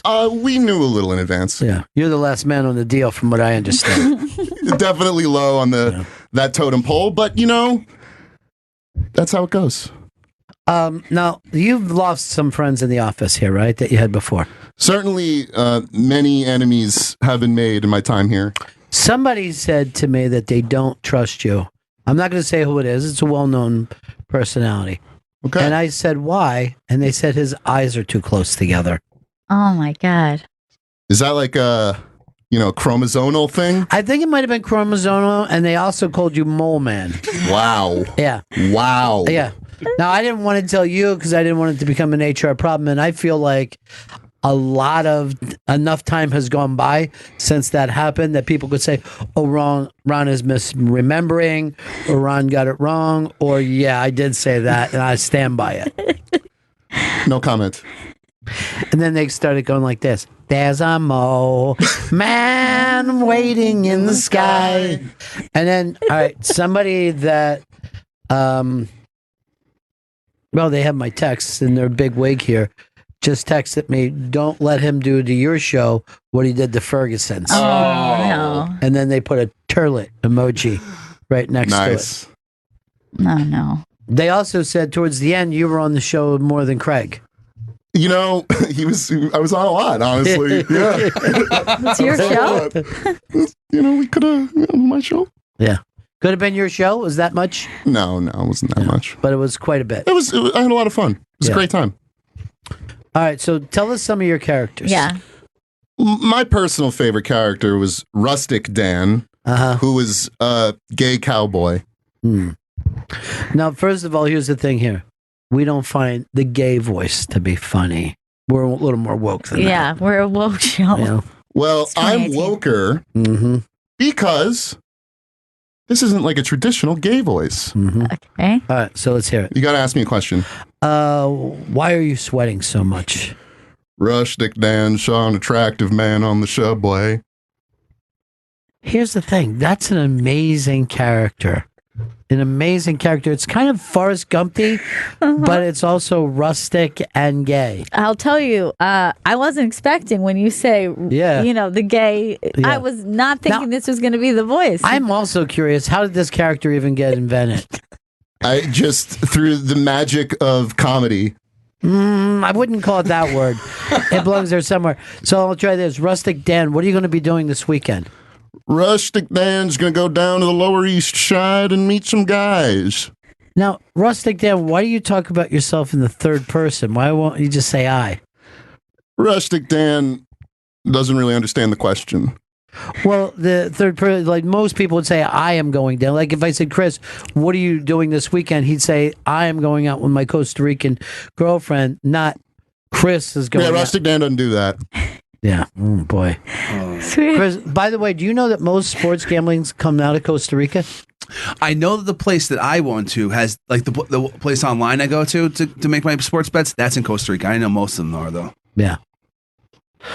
Oh, you wanted me to do more? Yeah, I've asked Rustic Dan a lot. I'm going to tell you this, and we love you, Dan. You tell us all the gossip. As a matter of fact, we found out that he was leaving before anybody else, thanks to you. But we won't be using Rustic Dan. Rustic Dan, free agent. Yeah, he's on his way to Scotland. I'll pitch him to Sway in the morning. I think great fit. Do you know what the movie he's doing is going to be called? Love Me to Death. Is Regis in it? This question was asked. Yeah. And the answer is no. That's a mistake. Man, at least Rustic Dan, I hope, makes an appearance. I have a feeling that Regis is not well. I don't see him much anymore. Yeah, that's now, worrying. people forget this. Regis's best friend for years was Trump. Yeah, and that's you would right. have thought he would be at the White House. He used to go to Mar-a-Lago all the time until, he was the president. So either something happened between those two, or Regis, as you know, isn't political and doesn't want to have anybody mad for any reason. But he's not selling anything anymore either. No, but if they would have had a falling out, I assure you Trump would have said, I mean, doesn't it seem like that's usually what happens with him? Yeah, he'd be like, Regis is a jerk. Yeah. See, that's really on the media. You know what I mean? You got to get in front of him, ask him the important questions, because he'll tell you the truth. Somebody also ought to get back to Regis and say, what happened, dude? I know he's probably up there in Cannes. What was another one of your other characters? Robot Dan. Am I seeing something here where all these characters are Dan? You could say that. Okay. Okay. So now I have to ask Robot Dan a character. See, I'm Right. new to the world of improv. And just so everybody knows, Robot Dan, I'm not going to make Chris do any of this, the heavy lifting here with the sound effects, but there were some robotic sound effects in the background, just so everybody Like gets what? the full, like, beep, boop, beep, boop, Grab some robot sound effects. He's acting like you're not a good producer. You can do that, Chris. Well, you can have robot sound effects. Yeah, those are great. Let's do it. Let's hear. Here we go. Now this would be coming out of you and not other robots are hanging around? Just Robot Dan. Robot Dan loves Bennington. Wait, this is Rustic Dan, isn't it? No, Robot. Now, wait. Let's stop with the noises. They're driving me crazy. Craig Ferguson has been a very successful comedian and improv guy, right? As well as actor. Hugely successful. Why doesn't he see that your characters are terrible? Well, I will say one thing about it. It's so easy to tell the difference between Robot Dan and Rustic Dan because they say their names. They both say their names. So it's very helpful to me, the listener, to know who I'm hearing from. I'm not bragging about my producer, but without Chris, I would have not known that was a robot. Thank you. Even with him telling you? Now, do we ask Robot Dan questions? You may. Robot Dan will answer. Robot Dan, what do you think of Boston Dynamics? Boston Dynamics? Doesn't sound that great. Why didn't you say Robot Dan doesn't think it sounds that great? Must have forgot. Are you familiar? That's not even robotic. What you're doing is autistic. It's autistic. Again, not so woke. Did you guys see the Junior Genius finals last night? No, I didn't see it. Unbelievable. These are like little kids, 9, 10 years old, that have photographic memories, and they give them things and they spit it out. Doogie Howser hosts the show. Oh yeah, I've seen some clips of those shows before. And I'm just like this. What does Doogie Howser really think he was a young doctor? Because you're just a Broadway actor, dude. Robot Dan is talking to Rustic Dan. That's some great crossover, Ron. Yeah. Have you ever tried that before? No. Oh, was that Robot Dan again? Or? Yeah, we're switching back and forth. Cool. I would have called that Rain Dan. Rain Dan. This is not my underwear. Definitely. Now, do you kind of feel like you made him give up on radio with this? It didn't help. Yeah. I mean, for him to jump into a Kathy Lee movie, it's not like he got a call from Brad Pitt, you know? She's also blonde, as Brad Pitt is. So yeah, but you had to be surprised. Yeah, that this would be the project. But I don't know. People have their reasons for picking everything they do. Not really. Is that Robot Dan talking or regular Dan? That was regular. That was Rustic. Victor in Long Island, what's up, buddy? Hey, Bennington's. It's great to hear Bobo back on the station. You know what? Bobo could easily Sue, Rustic, and Robot Dan. Any more characters? There were. I'm just starting to forget, honestly. Well, Wow. start with they're probably called Dan. Right. So is there any other? Let's limit it down. And you feel like you did those two characters, Rustic Dan and Robot Dan, quite a bit. I did. Yes. I had some like one-offs, you know. There were some that didn't really, you know, weren't recurring. Like what? 1930s African American Dan? No, there was way down in New Orleans. There was a 1930s Dan. Yeah. Okay. All right, let's hear it. The war is over. What war? What? The Great War. They were already calling it great then? This is 1930s Dan saying the war is over. So you started in the late 30s. I mean, you should have kind of went all the way through. Yeah. Wouldn't he also focus on the Depression? Dust Bowl. I don't know how many people are coming out of that. It's hallway. nonstop. Yeah. I've been noticing. To answer your question, Ron, Rustic Dan lived through the Dust Bowl. Wait, how old is Rustic not Dan? modern day? Because there weren't gay cowboys back then. Old gay He's cowboy. an older man, and he's been gay for many years. Do you know he'd be dead if he survived the Rust Bowl? I'm going to be honest. Rustic Dan's voice changes dramatically. So's the robot, Sometimes he's old timey. Channel. So's the channel.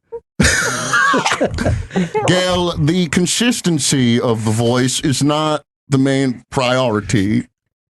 No shit. It's not a should priority be. at all. I mean, I don't want to tell you how to do your job, but it really should be. Andrew, what's up? Hey guys, that station has lost 2 shows in 3 weeks. Is Unemployed Dan the next character?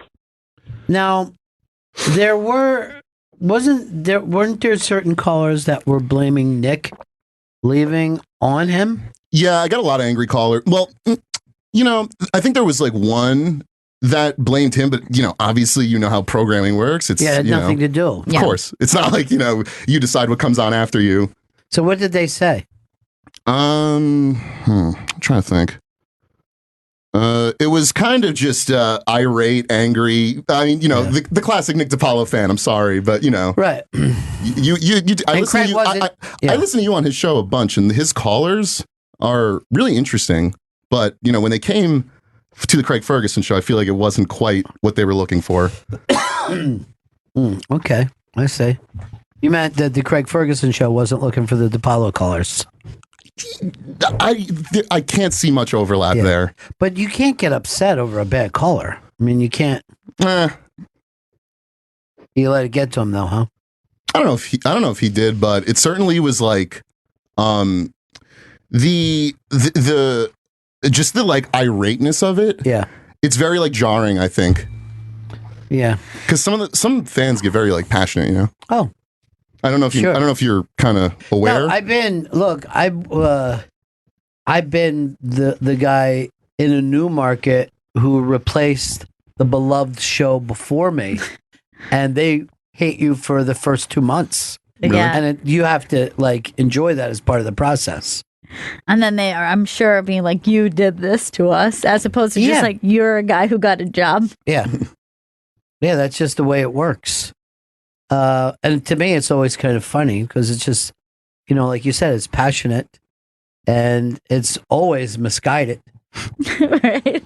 Well, you put, I mean, a lot of these shows are 2-3 hours. You put 10, 15 hours a week in as something, you know, you really feel close to it.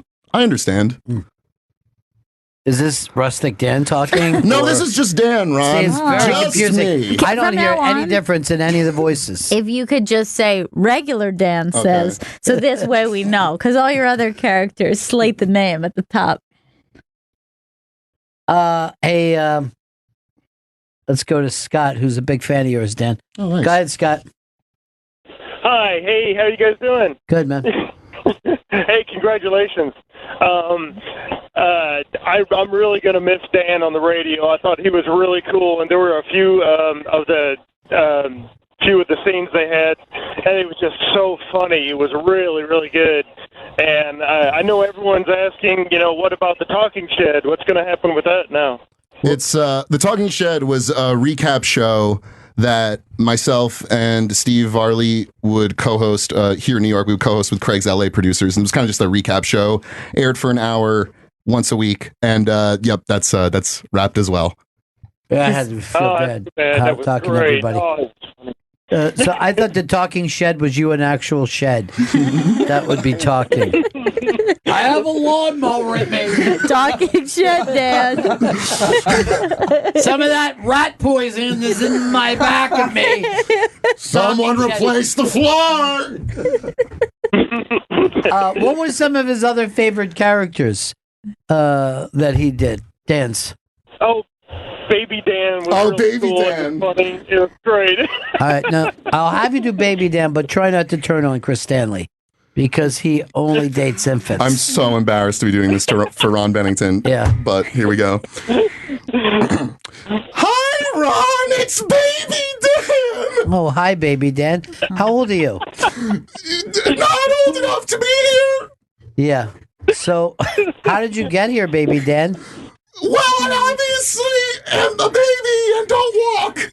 Right. So, who brought you here? I crawled. From where? Home. Okay.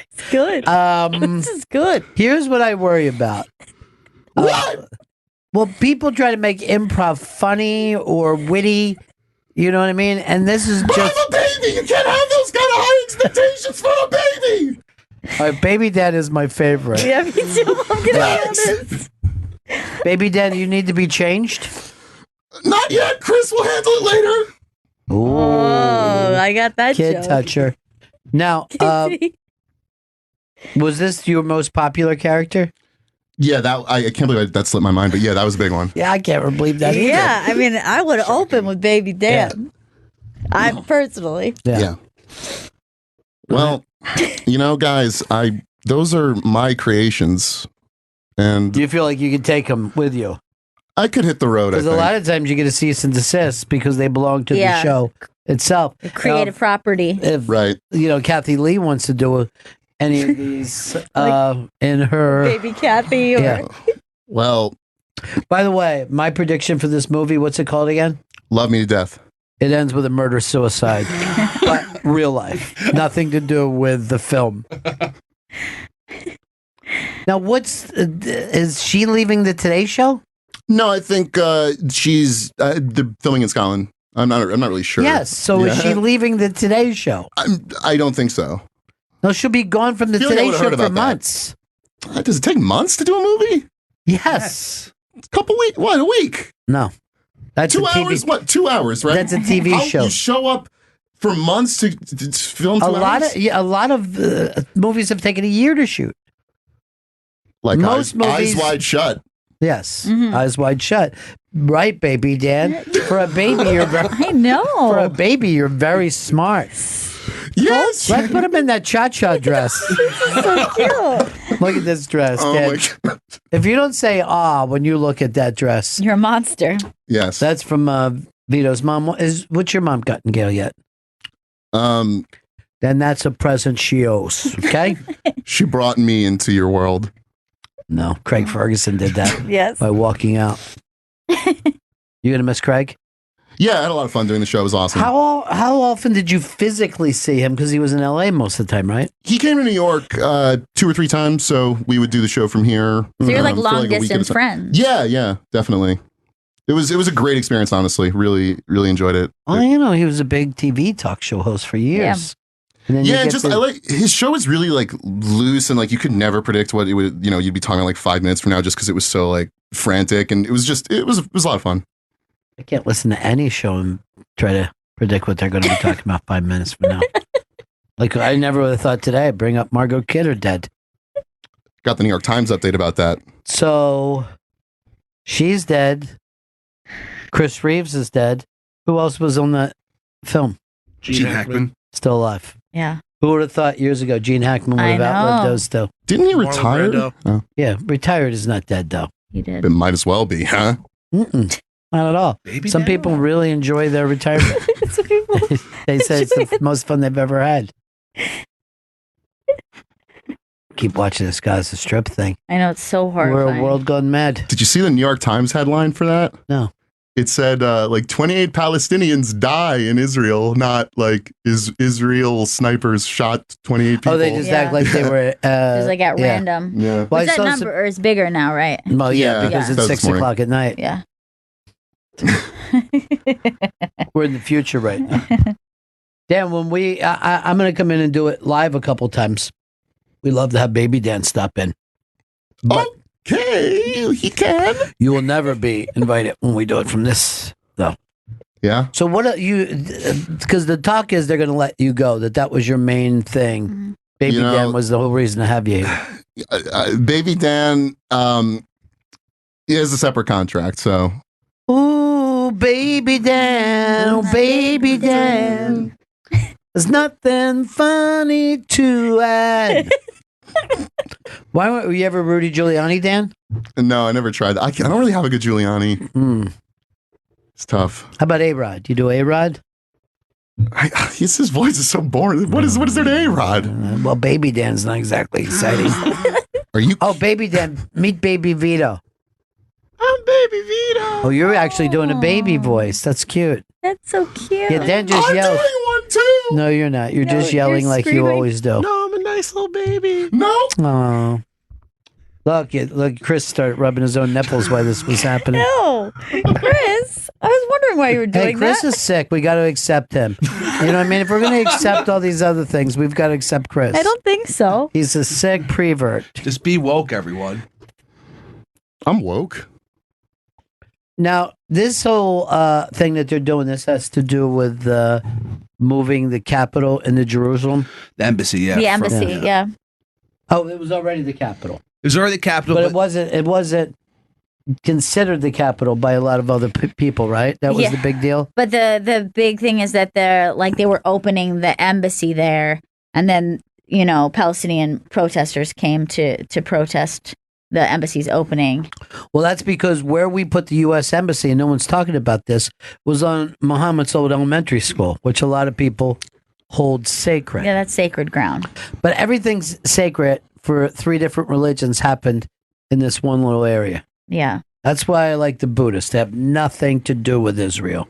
Yeah. Buddhists are like, we care not for Israel. I always consider a Buddhist and Yoda to be the same thing. I figure every... Same lessons. Same lessons, same color lightsaber, the whole thing. Also, those Latter-day Saints, the Mormons, their Holy Land is the United States. So they... Specifically Utah. Yeah. And they were upstate New York for a lot of years. Yeah. And then a vision came and said, go out west. And they go, California? He goes, no. Stop before you get to California. Yeah. Stop in the deserts of Utah. Okay. Now, I know a lot of people make fun of the Mormons because they don't curse and they don't drink. And they literally have no fun. What do they do? Magic underwear. Hey, come on. Let's not be... It's not racist. You're a creedist? Yeah. You're a creedist? Yeah, it means I love the band. Creed? Yeah. Well, arms wide open. But they're always the happiest people that you'll ever meet. They are. And they're pretty friendly. They're just they're kind of interested. Well, you think that they're friendly, but they're just trying to get you to become a Mormon. Yeah, I guess that's true. Yeah. And if they stop at mine and say, would you like to be a Mormon? I just go like this. I'm already one, brother. That's what I tell anybody who wants me to join. I'm already down with it. One time, I'm trying to think who it is. Who's the rapper that had the clock around his neck? Flavor Flav. So Flavor Flav was doing my show in Florida. And we get a call, and they were like, I just saw Flavor Flav, because he was talking about being a Muslim and how much, being a Muslim was great. And a guy called up and said, I just saw Flavor Flav at Denny's, and he was eating a bacon sandwich. And we were laughing. And instead of denying it, Flavor Flav just said, I'm a Muslim who also eats bacon. Because it was actually a true story that he ate bacon. I wasn't even accidentally eating bacon. He ordered bacon, and then that didn't mean to him that he was a bad Muslim. No. He just was additionally a bacon eater. I'm I wish all my faith wasn't shame-based, that I could be that outgoing and say, yeah, and I do that.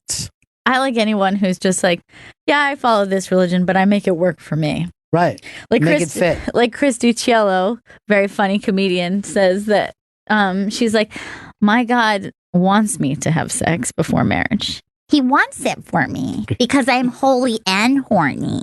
Does she have a lot of sex though? 'Cause I have the feeling she doesn't. I mean, I've seen her one woman show and she's been around. But she has a history. She's been around how? You know, she's Three had ways? some gentleman callers. Mm-hmm. But she About does have a ladies? history of a lot of her ex-boyfriends end up being gay. So it's something that keeps happening to her. Same with Rustic Dan. Yeah. Yes. A lot of his, Previously were straight, and after Rustic Dan was through with them, gay. yeah. What are you, a top or a bottom, Rustic Dan? Rustic Dan likes the top. Yeah, I don't see that. Yeah. I don't see that at all. I see Switch Rustic hitter Dan at best. no switching. Just a pure lazy bottom. Sleepy bottom. Yeah. Rustic Dan's bottom is open for business. Oh boy. By that you mean pooping? Yeah. Okay. Dan answered right. Vito, if you consider yourself a top or a bottom? Power bottom. Well, now explain power bottom to me. Power bottom means I take it, but I'm really forceful and I really like to take Thrusting control back? while I'm taking it. Every bottom should be a power bottom. Yeah. So Nobody likes a dead I bottom. mean, the thing is, you should Some people always do. be topping from the bottom. Oh, yeah. You should always be. Well, it's the same way in wrestling. You know, the guy who's losing is the guy who sets the pace. Right. And I heard that from the Brooklyn Brawler. I'm like, you're just trying to act like it matters. He goes, no, we create the good matches. Chris, you and your chick together, Yes. do you feel like you're more of a top than a bottom? I would say more of a top than a bottom. Yes. Are you a dirty talker? I know. I'm not. I've never been a dirty talker. You're not a talker at all? Boring. Yeah, I know. No, yeah, no. I agree. Boring. I gotta have a talker. Sweet talking guys, stay away from Dan. Stay away from Dan. At least But Robot Rustic Dan's Dan. just fine. Yeah. Is Robot? I see Robot Dan as a top. Robot Dan's not one of those sex robots. Robot Dan had sex with a can opener. Lost his penis. Now, what would make you more uncomfortable? Like you're thinking about your friend and coworker Chris Stanley. Would it make you more uncomfortable to think he was a talker and he said all sorts of things, or the idea makes you more uncomfortable? He's just silently begging. And Yeah, never saying I a find word. that uncomfortable. I find that to be sick. I don't know. A silent beg creeps me out. Expressionless. So no role play. No role play. No, even like complimentary things or things you say you want or you like or. I tried like dirty talking with like the girl a few girls ago that I met off Tinder. Yeah. And she was the girl who wanted to be put inside a cage and used as like an ottoman. And then I would like Hey, hold on.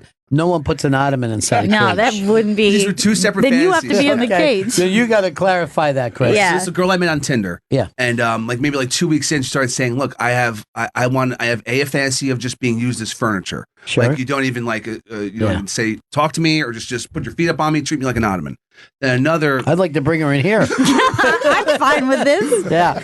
I would love it. and then her second fantasy was just like put me in a cage and like Yeah. fucking talk dirty to me. And by the way, that's not an uncommon fantasy. Cage? Yeah, a cage and or pet play. Mm-hmm. A lot of the youngsters. Leashes? Huh? Leashes? Yeah, leash. Yeah. Yeah, not leeches. Be very careful No, with that. careful. Don't get those Those two feel wrong. great on your dick, though. Oh, Is this God. rustic, Dan? Yes. Okay, good. All right, so the caged bird never sings. Yeah, and then so all right, so but then I like talked dirty. I tried to talk dirty to her when she was an ottoman. When I was like, she was like naked in my apartment, and like she was like on all fours, and she, in the shape of like an ottoman. And I Yes. put my feet up on her, and I was like, "Hey, you like that shit? you like getting used like a fucking piece of furniture?" And then she got really annoyed with me because I was acknowledging that she wasn't a piece of furniture. Yeah, she Yeah. already told you what she wants. You don't Yeah. you don't say that to an ottoman, do you? You like that? You like fucking that? You like I just put a small plate down on you?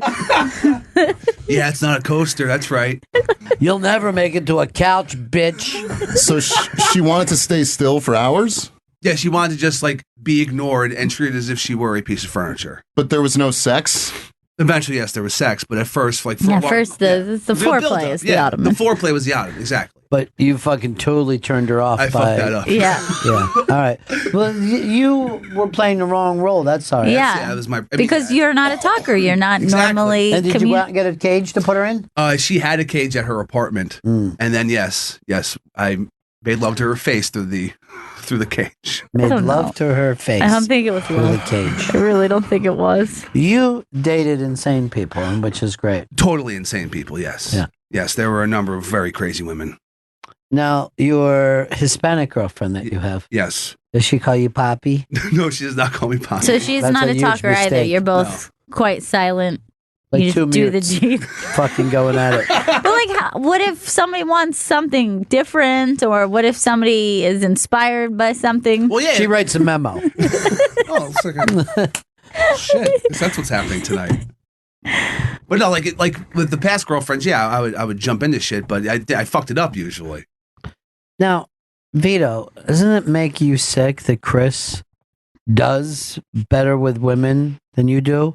You guys look exactly the same, and yet Chris is very poor, blunt, and crude, and yet he does better with women than you. Yeah, it is weird, but I think Chris put himself out there more and was like all over Tinder, and I'm just But were you worried about getting your heart broke again? Yeah, not into that right But now. what if you try to do what Chris did, which is Chris got his heart broken. He had a bad situation. He was with someone for a long time. He was sad for a little bit. Then he moved on. Actually, it was pretty long. It was long. It was a year, pretty much A year. He was Yeah. a year off. Now, you're even longer, though, Vito. Like, close to 3 years. Yeah. You haven't been with a girl in 3 years? I've like occasionally met a girl at a bar and stuff, but nothing like long term. Have you had sex in the last 3 years? There's like a few just like one night stands from like chicks at like Brass Monkey and stuff. Was the Specific. one night stands their decision, not yours? It was like kind of like it's faded out after, but I got don't ghosted, really son. like one night stands, so I would usually just not speak to them after. Yes, that's what happens during Yeah. a one night stand. You can't act like you're now ignoring them because it's a one night stand. It's Well, over. So what if you did what Chris did and just like put yourself out there for a little bit? Just let me Take a run a look Tinder around. account. I know I could get him. I don't plenty want of you dates. touching anything that has to do with me. Why? I don't like him. He's not going to touch your penis. He's going to touch your Tinder. He's going to be your social media person. Come on, we had so much fun with Chris's Tinder. And One psycho after another. I came in here talking But about. Chris has it's like a different age bracket you're going after between me and him. why don't you go after What's his the age difference? bracket? Because I'm in the 25-year-old age bracket where like the older women aren't going as low as my age, and the women my age don't really care about having a job and doing that. They just want like a attractive dude who makes a lot of money. Okay, so Like me. so you're saying that older women are easier than younger women Yes. when it comes I to don't- things I like don't that. think I Chris- can't imagine that to be true. I don't think Chris could be pulling what he pulled at 25 at his weight and That's Wait and fucking. face. That's look. You give me a Tinder account with your pictures, I will fucking pull women for you. I think there's not a lot of times that I have What do you have confidence to that lose, Vito? Chris could do this, but look what happened to him. And weren't we all going, this is never going anywhere good? We believed that Chris would strike out, and he did damn well. He did So well? well that a lot of people who are, let's just say, more fit than Chris were getting angry, and some also accused him of lying. Nope. But as bad as Chris is everything, once caught, he will tell the truth. He won't come out and say the truth, Yeah. but, he only lies through admission. Isn't that right, Rustic Dan? Omission counts. He's funny, I got- Rustic Dan. I think I've got a favorite right now. Quite frankly, I don't like Robot Dan, and I'm afraid of him. 'Cause That's not fair. You haven't heard enough, Robot Dan. I worry about AI. It's not you personally. I'm concerned about artificial intelligence. That seems a little hasty. I am a great product. I'm sure Craig is a little disappointed that Dan has left his characters behind. No one would like that. No, of course not. I think that these characters will live on. When I leave radio, and hopefully it's months away from that happening, but I would hope that my producers, longtime producers, Vito and Chris, would each commit Harry Carey as a way of saying that's the end of the show.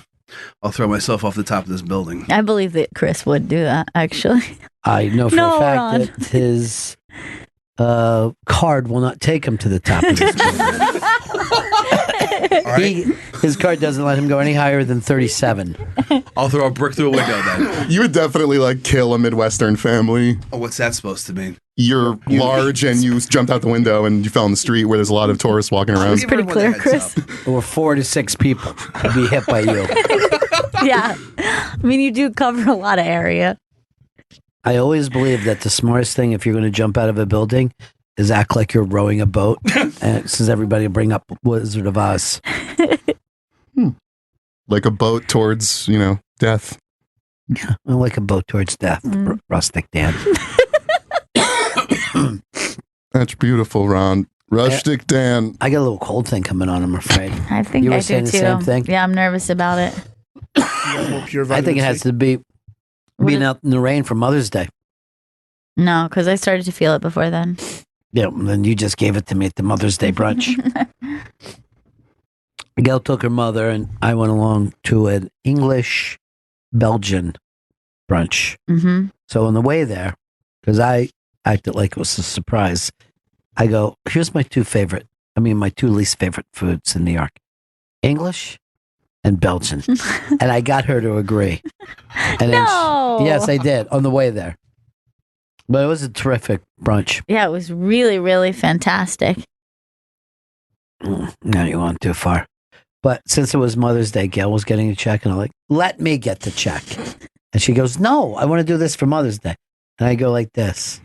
All right, well, I'll do the tip, because that's her least favorite thing in the my world. least favorite thing in the world. It bothers me so much because if somebody's paying the check, then that's a gesture that they want to do. Let them do it, and don't just be like, well, let me just add 20% to this. Because then it's like, now you're acting like we split it. No, it's all or nothing. I only want 21% of the appreciation.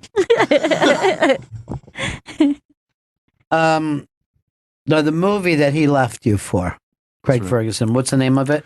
Love Me to Death. I'm told that movie, my own producer should know that, but that the song from the movie is up on YouTube. I think we're going to keep the characters on here. They're too popular. All right, now the movie hasn't even been shot yet, right? No, I don't really know what it's about either. I just know it takes place in Scotland. I think it's Kathy Lee. Is it a rom-com between the two of them? I don't think so. Drama? I think it's a comedy.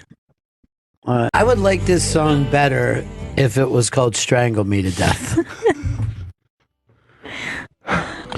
I'm gonna love you to death, and this is a threat.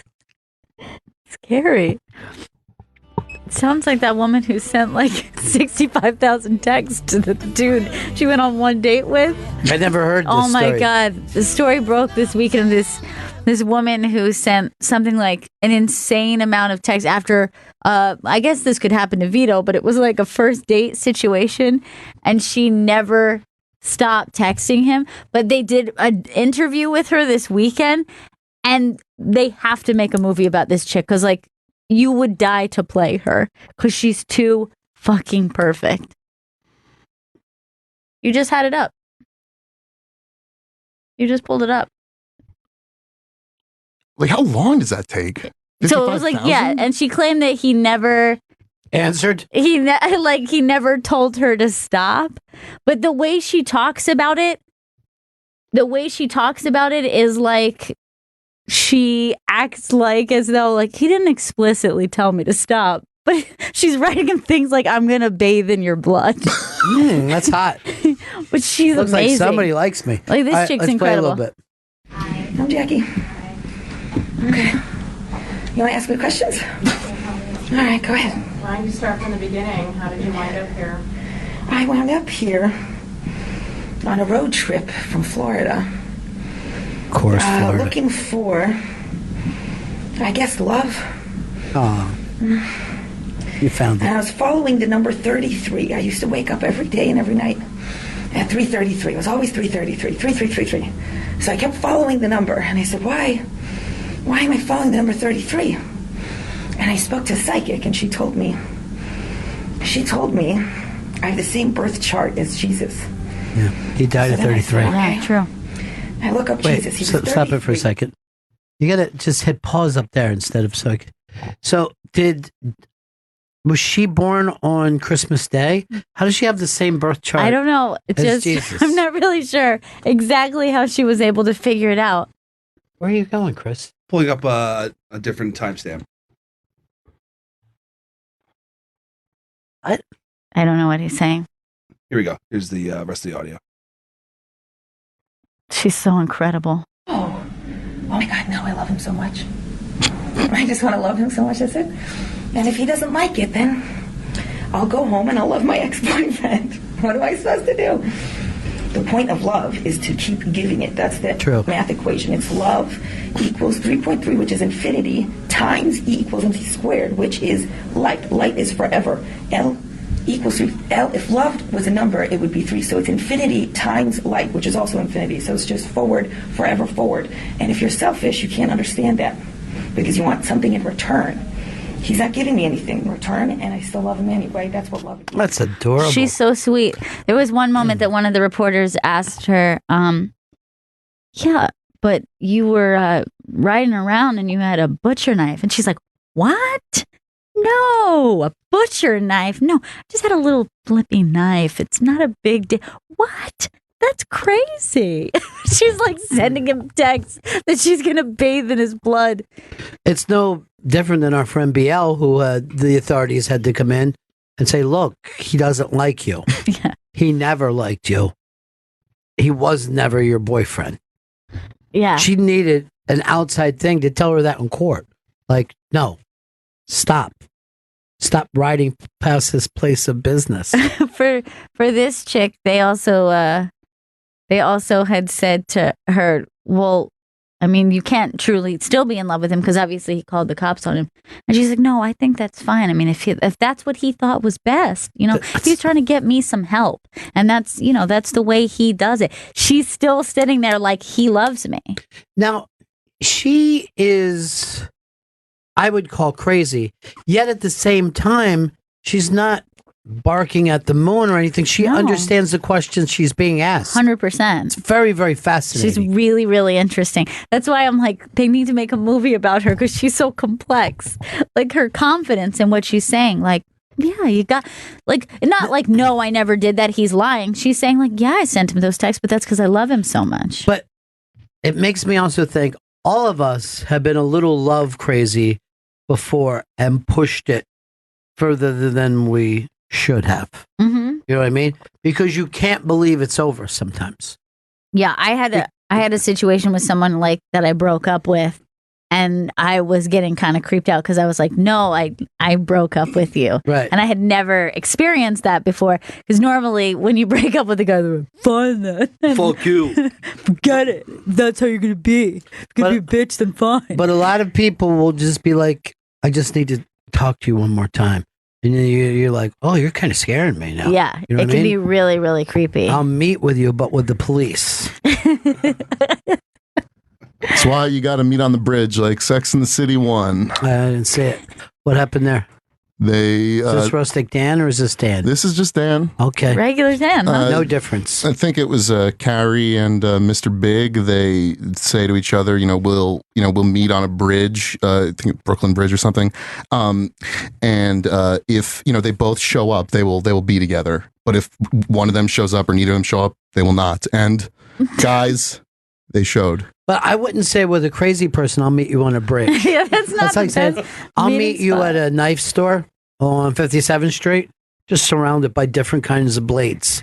But even she got set up for when they were going to catch her, that he texted her back and said, yeah, like, let's meet up. And said something like, "I'd love to pray with you" or something. I don't know. It was like something that she had been bringing up, and she said, "I knew that I was being set up, but I had to go."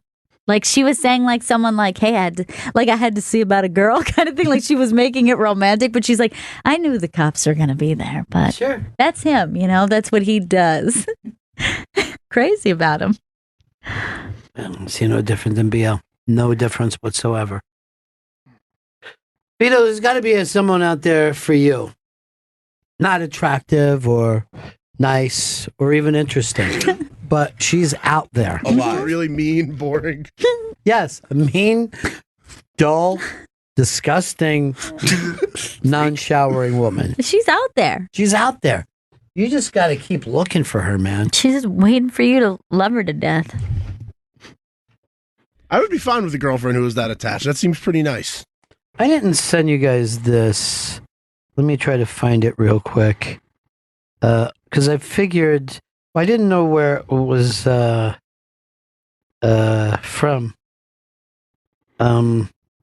Where he found it. But Zito found what he thought was Vito's baby. Oh my online. God. And it was a baby that Mark Zito thought looked exactly like Vito. That is adorable. Yeah. It does look like a baby. Let me show. I'm bringing to the window, like So with what the you're monkey in the s- so what zoo. you're- That's really sad. What you're saying is Vito has a child out there from his own loins. Well, I wrote back, and you can see it here if you like. That can't be Vito's. He has no dick. So I went to bat for you. But do you think this baby looks like Vito?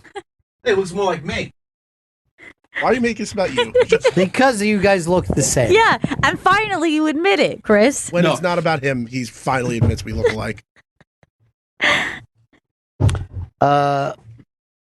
Mandy Statmiller has sent both me and Gail a hard copy book of Unwifeable.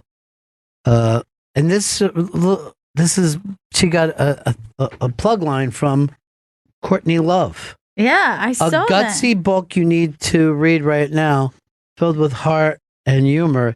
It's scary good. That's amazing. I also flipped the back and saw Issa Rae, who's so hot right now. That's like a pretty big deal. Yeah. Jim Gaffigan. Man, this is awesome. Look at how beautiful a book is. I wrote this book. Yeah, I know, it's a gorgeous book.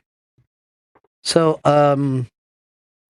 take a nice picture of that, Chris, where you just see the book and have a link and put it on our social media. It's a nice cover.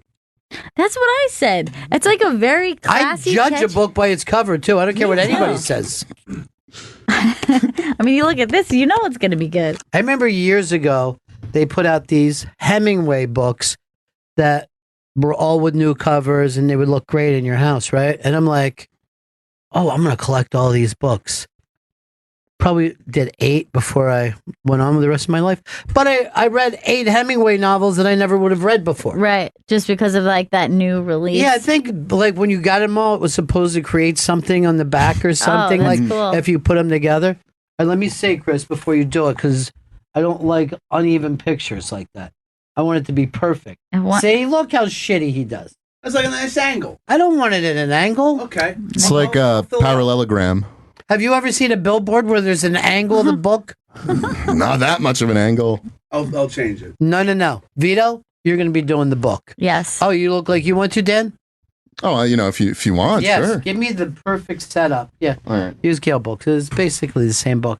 Like you would put it out there. I knew he was going to put a sloppy thing on there. That's I knew funny. it. That I did not have the instinct. I get. Oh, Vito wants to come in and shoot too. Each right. you get the chance to shoot. Yeah, and then you'll judge. This is a photo contest. Rustic Dan, the photographer. Rustic Dan, a lot of experience with photographic lenses. That doesn't make any sense at all. Photographic lenses. I can see there's going to be a cord in there. And there's also that thing at the top. Shadow. Yeah. I worry about Shadow of that. the phone. Yeah. Go ahead and take it. All right. Let's see how this compares to Oh, you can't stand it up. He can do whatever he wants. No, he could do. There's still even too much of. I mean, it's much better. Yes, than, it's straighter. Yeah, but there's not a straight. strange angle. Yeah. God, it is a beautiful book. It is. I think it's a mistake, Vito, not to shoot with the blue background, but that's up to you. I'm interested in what he chose to do here. I have to say it's pretty good. Let's see. It's interesting because this does look like a book. Well, it's the best one so far, but I don't like the excess blue. No, the blue. It should either be blue or black. Not this looks like we're on the moon. If I'm going to be totally honest, this is shot in space, isn't it? So I'm not happy with any of these. If I'm going to be totally honest, much like today's show, I'm not happy at all with it. Vito, if you've centered better, but I think that you should have put it down on the blue. Well, now you're. Look how. Oh my! Come on. Right, let's just say. Let's see what he's doing here. See, I would never have put it up that way. He's our visual one. You know what I mean? Yeah. And you I can still see don't that have by his appearance. I still don't have a winner. And I know if Jen does it, she'll just do it in front of the Bennington sign like she does every single one. Oh, wouldn't that be a great idea with the Bennington sign and then the book? Jen's idea yeah, was I'm loving your perfect. idea, Jen. Jen, way to go. Okay, that's a lot better than what we were looking at before. Well, it's a little uneven on this side. You know what I mean? And we didn't get the full blue. It's almost too much of a close-up. Right. I think Chris might have gotten it. This is the one. Let's see what Chris has come up with here. The thumb, the tilted Bennington, and the tilted book. Unwifeable. But you got everything in there. No, but you don't want to have a hand in it. Are you And covering again- the author with your thumb? Yes, he is. The ER is covered. Yes. That's That's important. gigantic in this business. Oh, we've done your logo. We just didn't put the ON in Bennington. So it looks like it's Benedict. Bennings. This is unwifeable.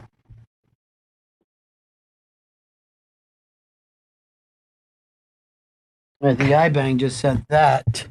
Oh, which that looks is, perfect.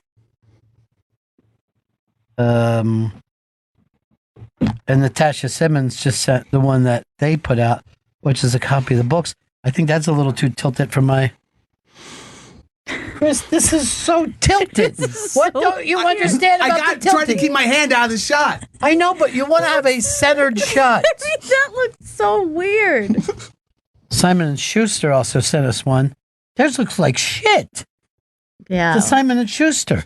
Oh yeah, there's just has a scone in there. Let me tell you something. I've dealt with these people. Hate Simon, love Schuster. Really? Yeah. Look, there's one online. It's just as dumb as Chris with a thumb in it. Big old thumb. He's so goofy. It's really shaky, Chris. You're shaky. All right. That's not a comeback. And by the way, the person who did that was Eastside Dave. You purely ripped off his thing. I saw Eastside Dave's Mother's Day picture with his mom and his two kids. Adorable. So cute. Yeah. Vito might be the winner. Unfortunately. Yeah, that's it. Terrible. That's so gross. Look at how fucking tilted Just look Bennington at is. look at the quality You know- also of your camera versus his. Look at the two Look. pictures next to each other. You mean this thing is an orange covered book? You have the pride of that you have in the Bennington show production, which is zero. What you did is what you do for everything here. You give the bare minimal. And like here, this is what you asked for, a picture. I think Vito's last pick is the winner. Vito, send that in. Clap for him, Chris. I don't want to. What did Dave Vito had today? He got to take over the plugs on the new On Demand. Yes, very exciting. And every day at 6 p.m. on Faction 103, Sirius XM, you can hear Bennington replay and check out the new Sirius XM app to hear the show, Faction Talk on Demand. Supposedly it's better if you go to Faction Talk during the show there if you're listening, you can go back and forth on the Live live. in real time. Okay. What were you pointing at? Just making sure his levels were right. But they're better now, right? Even the bad levels? Yeah. Chris, this wasn't your faction return that I want you to have. No, it was not.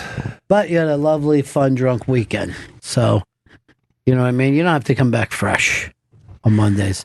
You'll be fresh by Wednesday or Thursday. Somebody's asking to use our studio today, too. Oh, nice. So, Vito is very cool about, if you want to use the studio, it's ours, man. Just help yourself, dudes. Yeah. So I had a lot of stuff I wanted to record. You know, I wanted to put out a new promo for Faction. I can't because we're sharing studios. Did you get back anything on that other project you're working on? Going to hear. No, nothing back as of yet. I'm going to have some meetings after the show, though. Yeah. The answer was no. No. What are all this stuff? What's happening right now?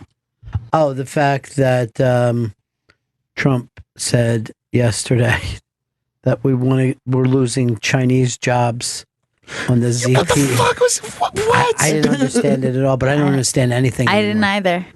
But now that's kind of how I'm at, where I'm just like, well, I just assume that I'm not part of this weird world anymore. Yeah. Things are just happening without my understanding and knowledge. The difference is I've lived a full life.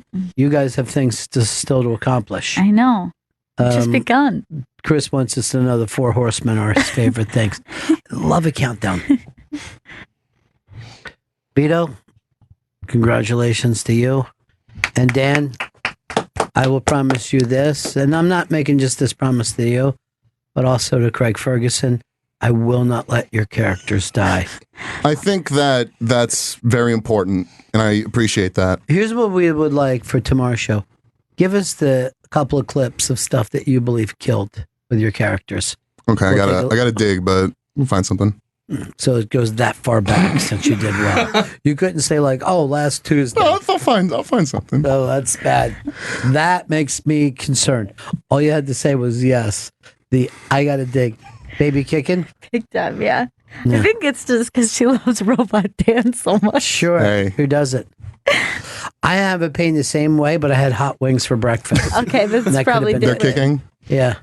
I've been given you know how they do those things online of the Heat at Wing Challenge? I've just been doing it myself as a meal. Just as happy. Like I'll be progressively hotter as I go along. So finally I just take a lighter and put it on the end of my tongue. And that's the one that, I'm not going to lie to you, I ended up going, I got to stop eating. That lighter on the end of my tongue is too hot. Can I plug my podcast? Please Still doing don't. it. God, Please don't. yeah. Would you wrap up podcast? No, this is my show. It's called The Plunge. I've plugged it on here before. Still doing it. Almost, What's the plunge about? It's basically we deconstruct kind of the sort of just like bad decisions of all the politicians, the Silicon Valley. It's very elite political. people. It's political, but also a lot of pop culture stuff too. Like for example, this last episode I just released last night, we talked about like the incel ideas that everyone's talking about right now and how it applies to Taxi Driver. Well, give me the incel ideas to let people know what. That's right. It means involuntary celibate, like that guy who drove the van into the people in Toronto. Apparently, was pissed off because he was a virgin, and Elliot Rodger, that guy. And you felt like Taxi Driver was the first that way. Big time. I would have said Napoleon was. Napoleon could not get laid even though he was running the government. Vito, you consider yourself an incel? Yeah, I'm an incel. Yeah, I'm an outcel, dude. 14 on, bam, bam, bam, bam, bam, bam, bam, bam. Stronger than dirt.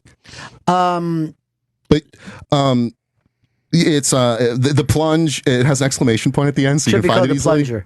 plunger. I call the fans the plungers. So Fans love that. I got fans. Wow. How many? Like 16. Wow. That's all right. really That's good. But it's on iTunes, it's on Stitcher, and it's on SoundCloud. Check out The Plunge. That's Take the plunge, you plungers. Do you say that? I haven't said it in a while because it's like, how many times can you say Do you ever that? yell plunge show. at my ass? Yeah. Okay. That's how I end every show. Did you ever have Craig Ferguson on as a guest? No, I was afraid to ask. That would have been a great get. A Vito on. Yeah, he would love to. We could do something. I love. Vito, you were talking about starting a podcast with your friend Ian. Yeah, me and Ian want to start a podcast together with possibly a video element. Well, now that you're so good at this job that you don't need to work at it anymore, sure, you can turn around and do it. Chris has been the same way, as you know. He was one of the first people I knew. Yeah, he broke it up open. Yeah. And now they said you're the least listened to show in Gaslight Digital. I didn't hear that specifically. I did. Oh wow, that's not good. And the guy thinks you're hilarious. But I told you that 2 years ago. That he said, why isn't... He goes, I think Chris is my funniest show, and he's my least listened to show. And we're always asking him, please, to plug it on Bennington. And he never does. Dan just rolls in. Hey, you got to listen to The Plunge. The Plunge I just take got the a plug. incel, though. I turn into a taxi driver. Fucking unbelievable. I get 16 fans going batshit crazy for me right now. It's going to be huge for him. Are any of your fans girls? There's some women. No, there isn't. There are women. Are you an incel? I'm not an incel. You got a lady in your life? Not right now. Sweet lady. Where's your ex-girlfriend? She's still living in Niagara Falls? Yeah, just she Ontario, hasn't Canada? left the falls since. You're getting kicked all over the place, huh? Gail? I really just did. see you like... I know. It's always a kick. It's never a punch. I think because they're so high up, I think they're kicks, yeah. She's doing some weird shifting around right now. And it feels like I have an alien inside my body. I remember when your brother was really little, he thought the pregnancy was gross. He goes, because they have a skeleton in their body. And I'm like, you just freaked me the fuck out, dude. He was really little. When he said Yeah. that. He goes, there's a skeleton in her body. Yeah. I'm like, shut up, man. Shut up. It is creepy if you think of a skeleton inside of a skeleton. Oh. Like the way it would just look with like another little skeleton wiggling around in there. And like, what if you just heard this? Come on and take off your skin, dance around in your bones.